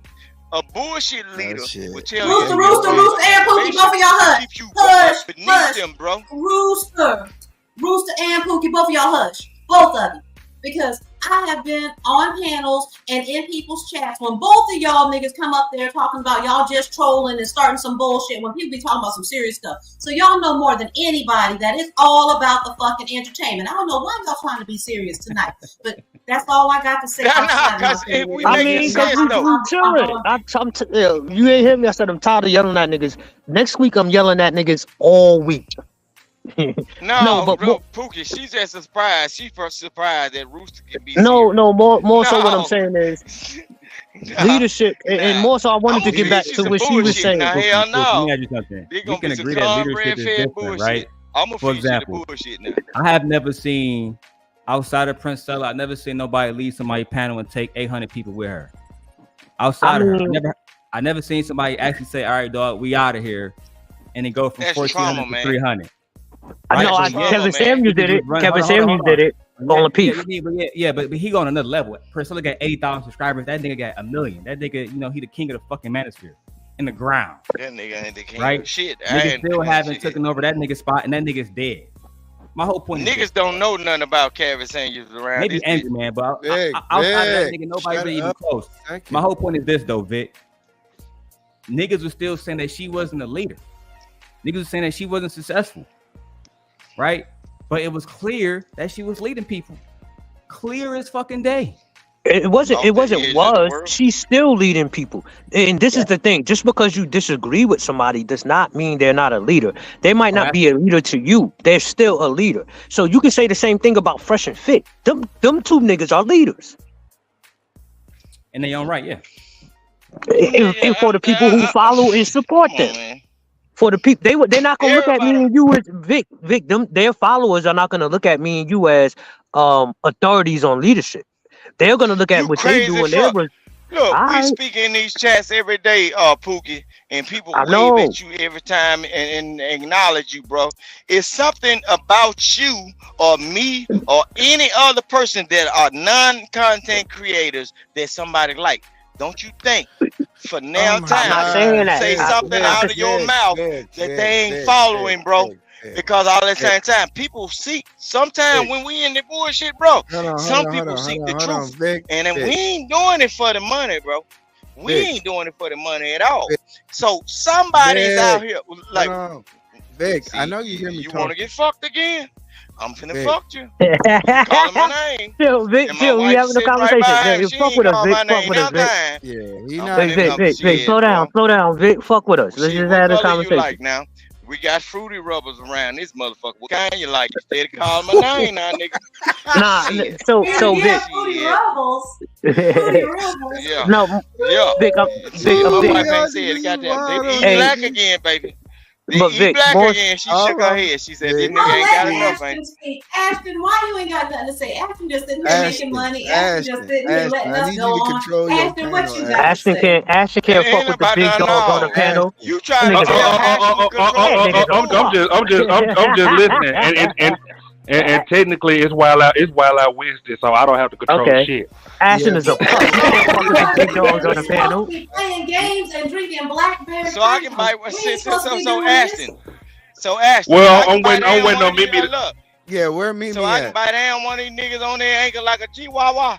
Yeah. You can do whatever you want to, No, sir. so It's more I'm so. finna go pull out my card game. I'll be back. And Rooster and Pookie, y'all hush. Y'all go ahead and get it out while I'm going to I get ain't my gonna card shut game. up I'll until be Ashton right tell back. me. I'm saying I just want Ashton to hold the reins. direct the conversation then, Sapphire. This right here, he hold the reins now. As long as I don't upset Ashton, I'm all right. I'm gonna put it in. Now, look, if Ashton tell me to calm down, that's the only person you can. E Black, you ain't got no weight up in this conversation. Cause I'm gonna give it to you like you want it, man. Cause you been bullshitting a long time. I don't want to know type No. of way, man. I'm telling you right Pick now. your poison, man. If you keep Whatever on calling you my offer, name like you do, boy, hey, and if it hey, rain in offer my it. ear a certain Hey. type of way, I'm coming for Hey. you, man. Yeah. Hey, just offer. Yeah. Hey, just offer it to the niggas. No, that like don't that start type it of now. shit, man. Keep going. You talking I straight ain't the for All right, so nigga, peep this, Vic. Peep this, Vic. Let me ask you a question. Let me ask you a question, Vic. Why do you think Go ahead. some content creators in this space are more effective than others? It's because they mindset. It's also they operating, they applying their mindset in the real world and their logical thinking in the real world, and they casting it on these people that don't understand anything outside of this content, right? It's a lot of people, they've been on it. Look, you got to think about where we at, bro. It's some people ain't never really been outside. Come on, man. Well, I was born in I was born in 1985, right? We used to be outside. Look at some of these people's knees and shit. They ain't got no scars on them motherfuckers. They been playing. They got all. We used to fight and then being upset with our brothers, sisters, and mama for the Atari 1200.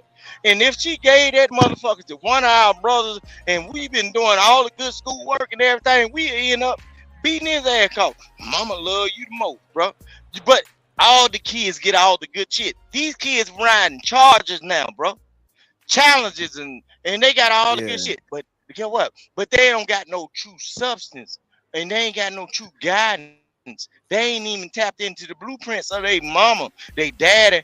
Even though your mama told you daddy wasn't shit, these kids ain't even looking to say, well, I'm gonna sneak over my cousin's house just to figure out what my daddy doing. You know what I'm saying? We used to do that shit alone because we had All right, Vic. Let me ask you this. Yeah, no, I don't want to ask you this. I don't want to ask you nothing. Go ahead. You can now. E Black, you can say whatever you want to say. Nigga, I've been knowing you for years. What the fuck? So I just be fucking with you. I ain't gonna do nothing to you. Thank you. I appreciate it. But But we were it's talking good to about kick we your ass. were Look, talking it's about good to kick you in your ass with a good pair of square toes every once in a while. You know what I'm saying? I'm gonna kick you in your ass now. So content create. So I asked the content creators. That's E Black and Dow. In this space over the years, I've been in this. And Ashton. What did he say? Ashton is. Oh, I guess Ashton could apply too. But Ashton y'all got is- more man, experience than have you seen Ashton. his- have you That seen nigga his Ashton is an embryo in this space right now as a content creator. He not a No, he Even ain't. bust out the No, he Ashton ain't. ain't bust out the stack yet. No, he ain't. Bro, because I'm finna show you something. No, No, he no. he ain't. No, You can't Pookie, flush, you can't flush no Ashton down the It's toilet. about how Ashton been raised, bro. No, it's about how he's Ashton been relatively new to content creation, Vic. He's relatively new to content creation. What I want to ask Dow, bro, it ain't about content Vic, creation. let me because yell at this these shit, two niggas. Ashton mindset will trump some of these grown folk shit because of the reason he was raised in, bro. So you right, Vic. Come on, man. You right, Vic, and we seen Ashton do that. But more so, how does I want to ask E Black and Dow, and these two different niggas opposed to one another all the time, every time, but they're content creators, and I want to ask them, how do or what do you see as success in getting your ideology and what you want to push to an audience? How do you look at that as being successful content creators? What do you look at that as? It's like, yo, okay, I did my job today. I got this followers, and my message actually got across. My message actually got across to XYZ followers. And I can build my audience off of that ideology. Message ain't for everybody, bro. Somebody got to be left. It will never be. It will never be, Vic. But you have to know how to captivate a certain You know how audience. we talk behind the scene, bro. Yeah. Your message ain't for everybody.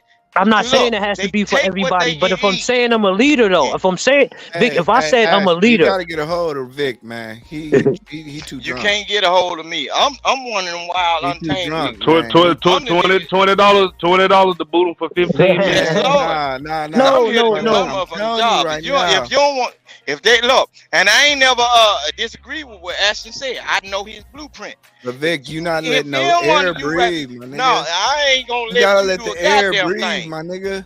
I know. The air You can't answering breathe his because I'm the question when he molecule, asked somebody else. The hell no. The air can't even breathe.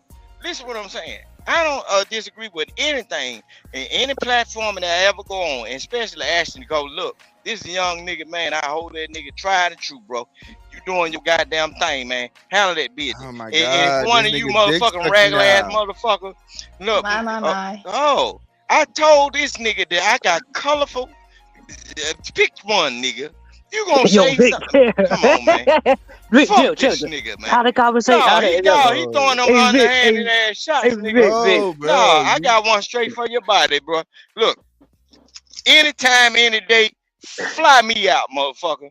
And I'm gonna You shut ain't your gotta fly. goddamn You mouth can up. get on I-10, Yeah, my nigga. I'm delivering meat to your fat ass, Hey, boy. chill. What the fuck wrong with you? Hey. Yeah, you only pop up. You only look, E Black. You better stop that bullshit, nigga. You only pop up for your own gains, nigga. So I'm paying attention to you, nigga. Look, Vic. Don't project your shit off on me, nigga. Ain't no question. The question is, what you want to do? Oh my God, because you man. infatuated with me. You ain't nobody infatuated with me, infatuated with you, but you talking so much. Where the moon at? The moon disappeared. So get what? It won't be no light when you all right, get go ready ahead, to Vic. suck it. Vic, because Vic, all you that got same it. time. No, it Vic, won't be no light shining on Hey, your Vic, chin you when got suck it. something. You got it, Vic. No, You got it, I ain't Vic. got nothing. Go ahead and talk. You ain't gonna Vic. let me have nothing, nigga. I want you to submit because I'm your leader. Submit, nigga.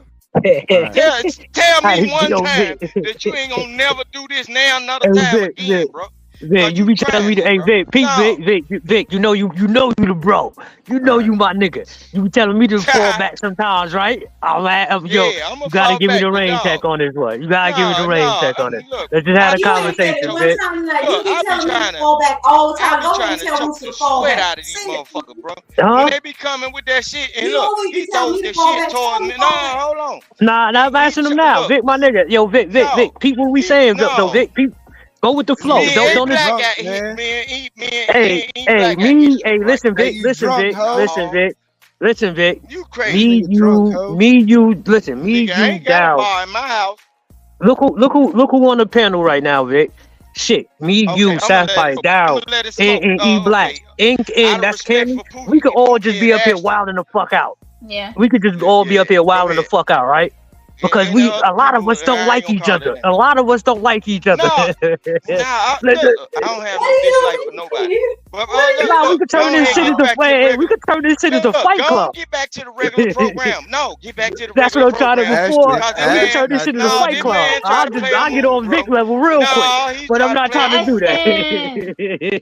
Fuck it. Nah, Vic. This nigga E Black try to play a move though. He with that Frisco shit, freak ass about nigga. to end in 10 minutes. Nah, you with He that said it's Wildn-Out-Wednesday though, E Black. I'm saying it is what it is. $20. That nigga with that San Francisco shit. It's Wildn-Out-Wednesday. $20. It's an anarchy here. I ain't asking. Nah, but we just have it. We was okay, Vic. Vic. I know what you're saying. Vic. I get what you're saying. But you gotta make room for more so for the. Nah, Vic. Nah, fuck with me. I get what you're saying, and I'm with you. And I'm with you. I'm standing down, bro. I'm standing down. but he tried to play a homo towards another man instead of putting himself in this shit. No, talk about what we gonna do, nigga. I told you I got colors, nigga. Don't put Ashton in the shit. No, this nigga told me I'm dick sucking Ashton, nigga. When you finna suck something, nigga, I got this shit like Skittles.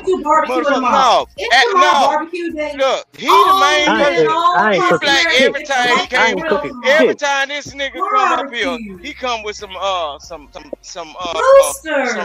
weird shit. And then he women, he come with some weird shit. But I ain't mad at him. That's just he ain't been taught better, bro. The nigga ain't been taught Vic, nothing. more so. This is what I'm trying to get to, Vic. This is where I'm trying to get to. All of us on this channel. Playing in you old bitch ass nigga pussy. No, but Nigga, I'm gonna keep playing with him. I'm gonna keep peep on this though. playing with him. Peep this, Vic. We all have disagreements. Everybody on this panel have disagreements.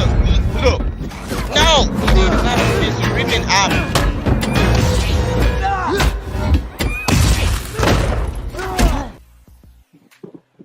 Motherfucker saying.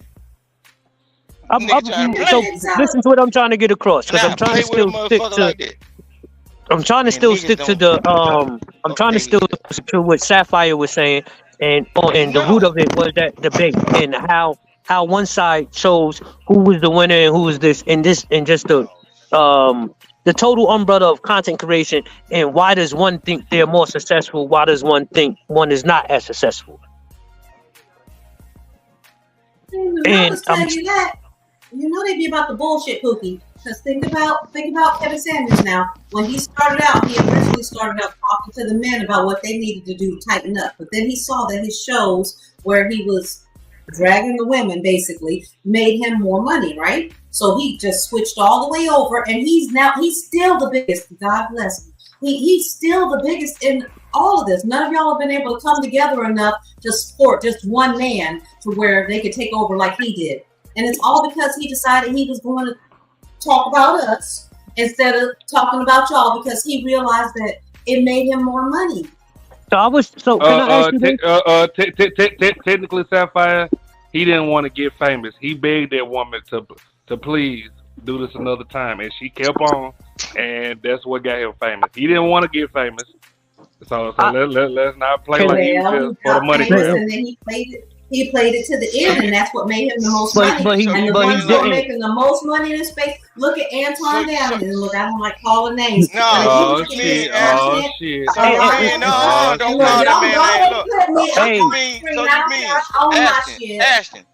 Hold on. So you mean if I had an hour worth of talking and I'm steady telling these motherfuckers, don't let me see you out. No, Sophia, hold on. Let me explain. No, let me explain what's going on. Just say, for instance, the average people are like sheep, right? So I'm telling these people, when they try to combat my mindset or my thoughts, right? I be telling these folks, I don't own a Cash App. I ain't aspired to be no YouTube content creator, but they steady telling me, Vic, and they fucking with me. Y'all gonna literally make me famous because my mindset. And it ain't gonna be shit I'm gonna do. Go ahead and get what you're gonna do. You gonna make a lot of money. Get you a channel going. Hey, Vic, let me ask Sapphire a question. Know what I be doing? I be taking care of children and putting bikes in school for highly educated kids. And then I buy some stuff around. Hey, Vic, let me ask Vic, let me ask Sapphire a question, please. So, Sapphire, I heard you characterize Kevin Samuel. He was talking to the men, and then you said when he figured that wasn't working, he went over to the women. You can't hold on. No, but I don't. Chill, Vic. Hold on, it's midnight. Hold on, can I say something? Y'all, it's a new day now, and I did say I was going for the men's. That was yesterday. Now it is midnight. Victor, please mute your fucking mic. By God, let somebody else have a word. By God, please. Ain't that dumb in this though? Sophia, ain't that dumb in this though? No, ain't that dumb in this though? Ain't that dumb in this though? Look, Rooster. I done went to the store and came back. Yo, King Rooster, let me answer the question. Let me answer the question, King Rooster. You just been going on and on and on. Will you please let somebody else have a conversation? Ashton, your panel gonna die in 10 minutes. I'm telling you, bro. You better get control of this shit. That's what, hold on. I don't. So it is what it is. We know how we all act up here. Yo, Vic, chill. Vic, let me ask her a question because I want her to answer this. No, I ain't saying you acted. I said let me ask her a question. Let me ask her a question. Somebody finally sent the cash out. Vic, you'll be back in 11:20. Thank you, God. So, and I will ask everybody on this panel because everybody characterizes Kevin Samuels in that manner. He was talking to the men first. I don't remember ever where Kevin Samuels was being just as critical to the men as he was with the women. I remember this nigga telling niggas how to dress, how to put on motherfucking cologne, and do all that. I don't remember him saying you ain't shit, niggas. No, Pookie, he was softballing them, but he was really speaking to the men about what they needed to do to step their game up if they wanted to get women. But he was softballing because we know how he has to talk to men. But then when he had his show where he like really got into it with the women, he realized that all the men that he had been trying to talk to were more willing to support him if he was dragging women. But Safari, let me ask you a question. How many subscribers did he have when that happened? Dude, I don't know. I wouldn't follow his ass like that. And I'll let you know what if that I told you? Already heard of him. No. There's a point that I ask you. There's a point. There's a reason why. Mm-hmm. If I told you he had 50,000 subscribers at that point, is that success? I think so. If I was only speaking to men and I had 50,000 subscribers, is that success? It's really a simple question. I already said yes. I'm not going to change my mind about that. Okay, so yes, that is a yes. 50,000 is quite a bit. But what took him to the next level is when he started talking about derogatorily about women. That's when he saw that the same guys, just like Fresh and Fit. Y'all can't tell me the formula that Fresh and Fit, even though they are y'all know they flawed. Y'all know that they are fronting on every level. We've already seen it. It's been played out, right?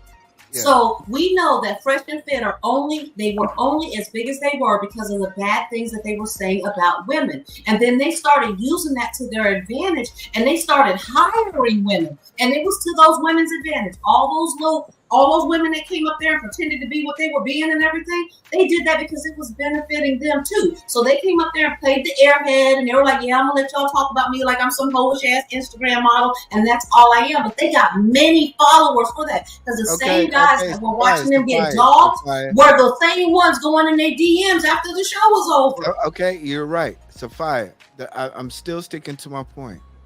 You said Kevin Samuels did not have success. If I was to tell you that I was a man, hold on. Okay, I would say that to you, Black. It's a really short sentence. If I was to tell you that I had 50,000 subscribers and my content was exclusively towards men, would I be considered a success?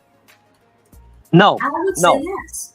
Okay. Yes. Okay. 50,000 subscribers is substantial. That is let me say this to you, Black. That is a success, but his viewership numbers for with his content at that point, they wasn't the same numbers. Exactly. He had the subscriptions. He didn't have the viewership or the monetary gain.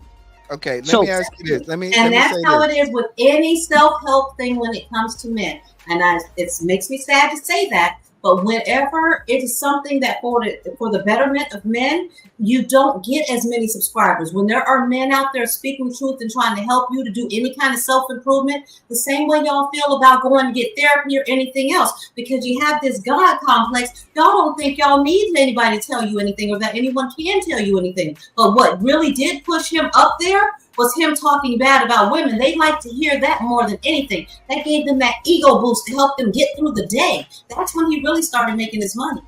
And Okay, that's what. and I agree with you. I agree with you. But sometimes what the narrative is that Kevin Samuels wasn't shit until he started talking about women. The argument is that at the moment that he did make that switch, he still had substantial amount of subscribers with his message. Black, I told you I agree with Hold on. you. Let me complete my sentence. I've been respectful. I did not interrupt you. He still has substantial subscribers that even by small YouTubers is a success. So a lot of times we do not allow ourselves the grace to say, yeah, he was successful to men and he was successful to women. And just because the women overshadowed the men, No, but he still he was not successful to women. He was successful because of women. Because of the way he was talking about women. That's what that was. And then the women that decided to go up there and have themselves be castigated the way they did, they had low self-esteem and attention issues and everything else. But it is what pushed him up to the top, for real. And yes, he was a success prior to that. But what really pushed him over the top, just like it did for any of these other guys, it was talking bad about Black women. That's what really got him up there. Even in his passing, and I'm not speaking bad about him, but even in his passing, he didn't have as much as you would have thought he did. I think that definitely applies to Kevin, right? Safai, he was undoubtedly successful before the women. He became 10 times more successful afterwards, right? There's no denying this, right? Yep. But don't apply to everybody. I think about Trill specifically in this space. Trill from Cruise Season. Never has built his channel off what's up, baby? Thank you. He never built his channel off any type of fucking drama. Never built his channel off of any type of fucking controversy. All right, man, been married to his wife since they was basically in high school. No rumors of him cheating. There's no drama, right? So there are men in these spaces, and I think that Trill is one of them that try to go out and show Black men that you can be like him. You can have the same results. And now he went from being on these panels to now doing live shows, selling out arenas, giving that same advice, right? So I think when you look at Kevin and other people in this space, I'm not gonna mention their names unless one of y'all bring them up. There are people that sell whatever they got to sell to get their fucking money. It is what it is.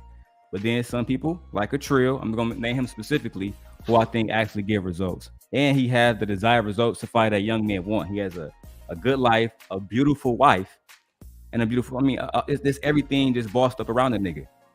Platform doing numbers, actually doing interviews with real people, not talking to the same 10 people every fucking day for the last 4 or 5 years, right?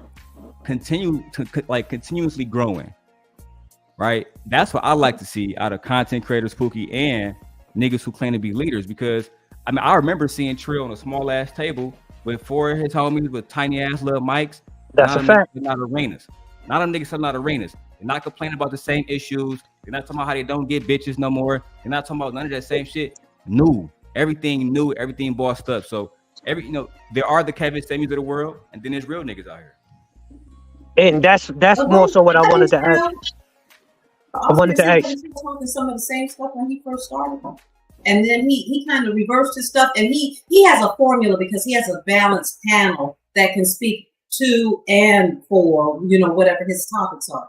But Trill, he saw where the direction was going and where the mistakes were made at, and so he's speaking on the winning side of the argument right now. That's why Trill is really going. I don't know, Sapphire. I don't necessarily agree with that because I think they're still having the same conversations that they were having when it was them 4 niggas at the table. It's just that when you say leaders, it's the formula. It's like they have women up there too, and then when they involve the crowd in it like that, because I've seen some takes from Trill when he was talking like he was talking before. He was saying some of the same old stuff, some of the same old stereotypical stuff about women, and saying basically it's all on us. But now, his stuff is reverted, and he's saying that men and women both have to do that. He just has a talent. I've also heard Trill be very transparent in saying, this is the woman and I could be wrong, but I watch him. He said, he's been with his shorty and he's telling you about experiences he had with other women. And he said, I wasn't ready for her at this point. Right. He was very transparent in that. Isn't that the same thing that we say? That I know that's the same thing I'm always saying. I don't think that y'all are incapable of it altogether. I just feel like it's a time that y'all get to a certain place in your life where you realize you can't fuck around anymore and you have to get serious. And that's how Trill is talking now. Like he already done did all his playing around and now he's telling y'all the truth about it. A lot of the guys who are grifting off of the manosphere, they are feeding into the same way y'all say that the women are trauma bonding with Princella. The men in the manosphere are trauma bonding also. And it just happens to be more dangerous because some of them have not even had any experiences with women. And they're taking what these grown men who are doing something completely different in their lives in order to make their relationship successful. They're doing something completely different and then telling these young men what they want to hear, which is leading them the wrong way. That's what's really problematic because they're not telling them how they compromise with their old ladies in order to make things work. So what I'm hearing but from you, that don't really apply to Trill Trill because Trill and his wife was married since high school, right? So I get what you're saying, but Trill and his wife, they've been married since high school. Because we can't say, well, Trill is one of them guys who just start, after all his clowning around, he settled down. No, he's been with this woman since high school. They both have told the story publicly. She made way more money than him. She graduated college before him. She was in her career before him, before we even knew what the fuck cruise season was. And she actually proposed to him first, right? And this is all what they talk about on his channel. And then after he graduated from college, I think with a business degree and a minor in accounting, that's when he got a job and then he paid for the marriage. But they were intentional. So Trill teaches people to be intentional. If you want this, go after that and go get it. Don't be out here fucking around, cheating, doing all this goofy stuff when you should be focused on being intentional. He even talk about on cruise season all the time. He say men who are not where they should be in life, whether it's financially, whatever you shouldn't even be dating. You should be focused on getting yourself in a position to be a husband, right? So when you do want to marry a woman, you don't have to be out here dating like a hoe. You can just find a woman, settle down, and get married, like he did. Okay, well, I'm agreeing with Trill on that one right there. I just seen a couple clips. Like I said, I don't follow all that stuff all the time. But a few clips that I've seen of Trill, there were some times when he was saying some things that line up with what a lot of these other fucking niggas out here saying. And he just keeping it real. I mean, he's keeping it real. I'm not even mad at him about it. But I see where he's grown and he's saying what the truth is about it. We all got to work together and absolutely be intentional. Sapphire, I think that's where we have to disconnect at. It's not that we disagree with those sector of men with everything, because there's a lot of red pill shit, manosphere shit that we can intersect that I'm gonna fuck with. But Pookie, do you think overall that it's helpful with what they're spewing out there? No. The young men, what they're saying? Hold on, Pookie. Yes. E-Black, you do? Yes, I do. Ooh. I think it's very important for men to express their frustrations and learn how to deal with other men who learned how to deal with those same frustrations. But do you think they're dealing with other men, E-Black? Honestly, because the conversation always centers around what women are or are not doing and whether we are not submitting or not. Yeah. But are you actually dealing with the men? Yes. Okay. E-Black, that's where I would disagree with you at. It's not I think you're being very short-sighted. I would say this to you, E-Black. It's not that you dealing with men. It's how you deal with women. And a lot of us come up short at some point in our lives when we're dealing with women. And the reason I say this is we were not properly, you could say groomed, taught, coached on how to actually deal with women in the right context. And at some point, it's going to show in how we have relationships with them. You're not going to be able. Look. Have you ever been deer hunting, man? Nah, I ain't never been hunting. I hunt niggas though. So when you go deer hunting, man, everything ain't gonna work every time. The corn ain't gonna work all the time. Your scent may be off every time. That's part of life. A lot of times people are not ready to see the gross reality of how people have to actually hunt. My thing is, why do we have to hunt? Why are you out there killing innocent deer? Why do you have to hunt? Because, man, look, life is harsh. Life is harsh. Just gotta kill something. Just gotta kill something. Harsh. Survival is harsh. But what I'm There's a saying, lot and of You things just that- gotta kill them. hold But on, you hold on, ain't. You're hold on, not hold hunting on, deer hold for on. survival. Let me get this apply point. Let me get it this to point how off. men move, E-Black, in Man, relationships in look. life. How does that hunting Rejection. apply to us? Hold on. They like to Rejection. hunt. Hold on. Rejection is a character builder. E-Black, how And many times men you got gotta go shitted on? hard And this is what I wanted to get to. And And this it is made me better. but you went through that early enough to build character. And we're seeing nowadays, yo, E-Black, how many times you got called ugly from elementary, middle to high school?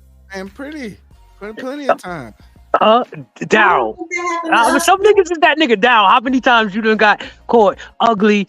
You ain't that nigga, or just anybody saying some shit that didn't make you feel good from elementary, middle to high school. It happened to all of us. Kids are cruel. We say horrible things to each other. But you want to know who it doesn't happen to? A lot of the time, the motherfuckers who don't engage with the opposite sex.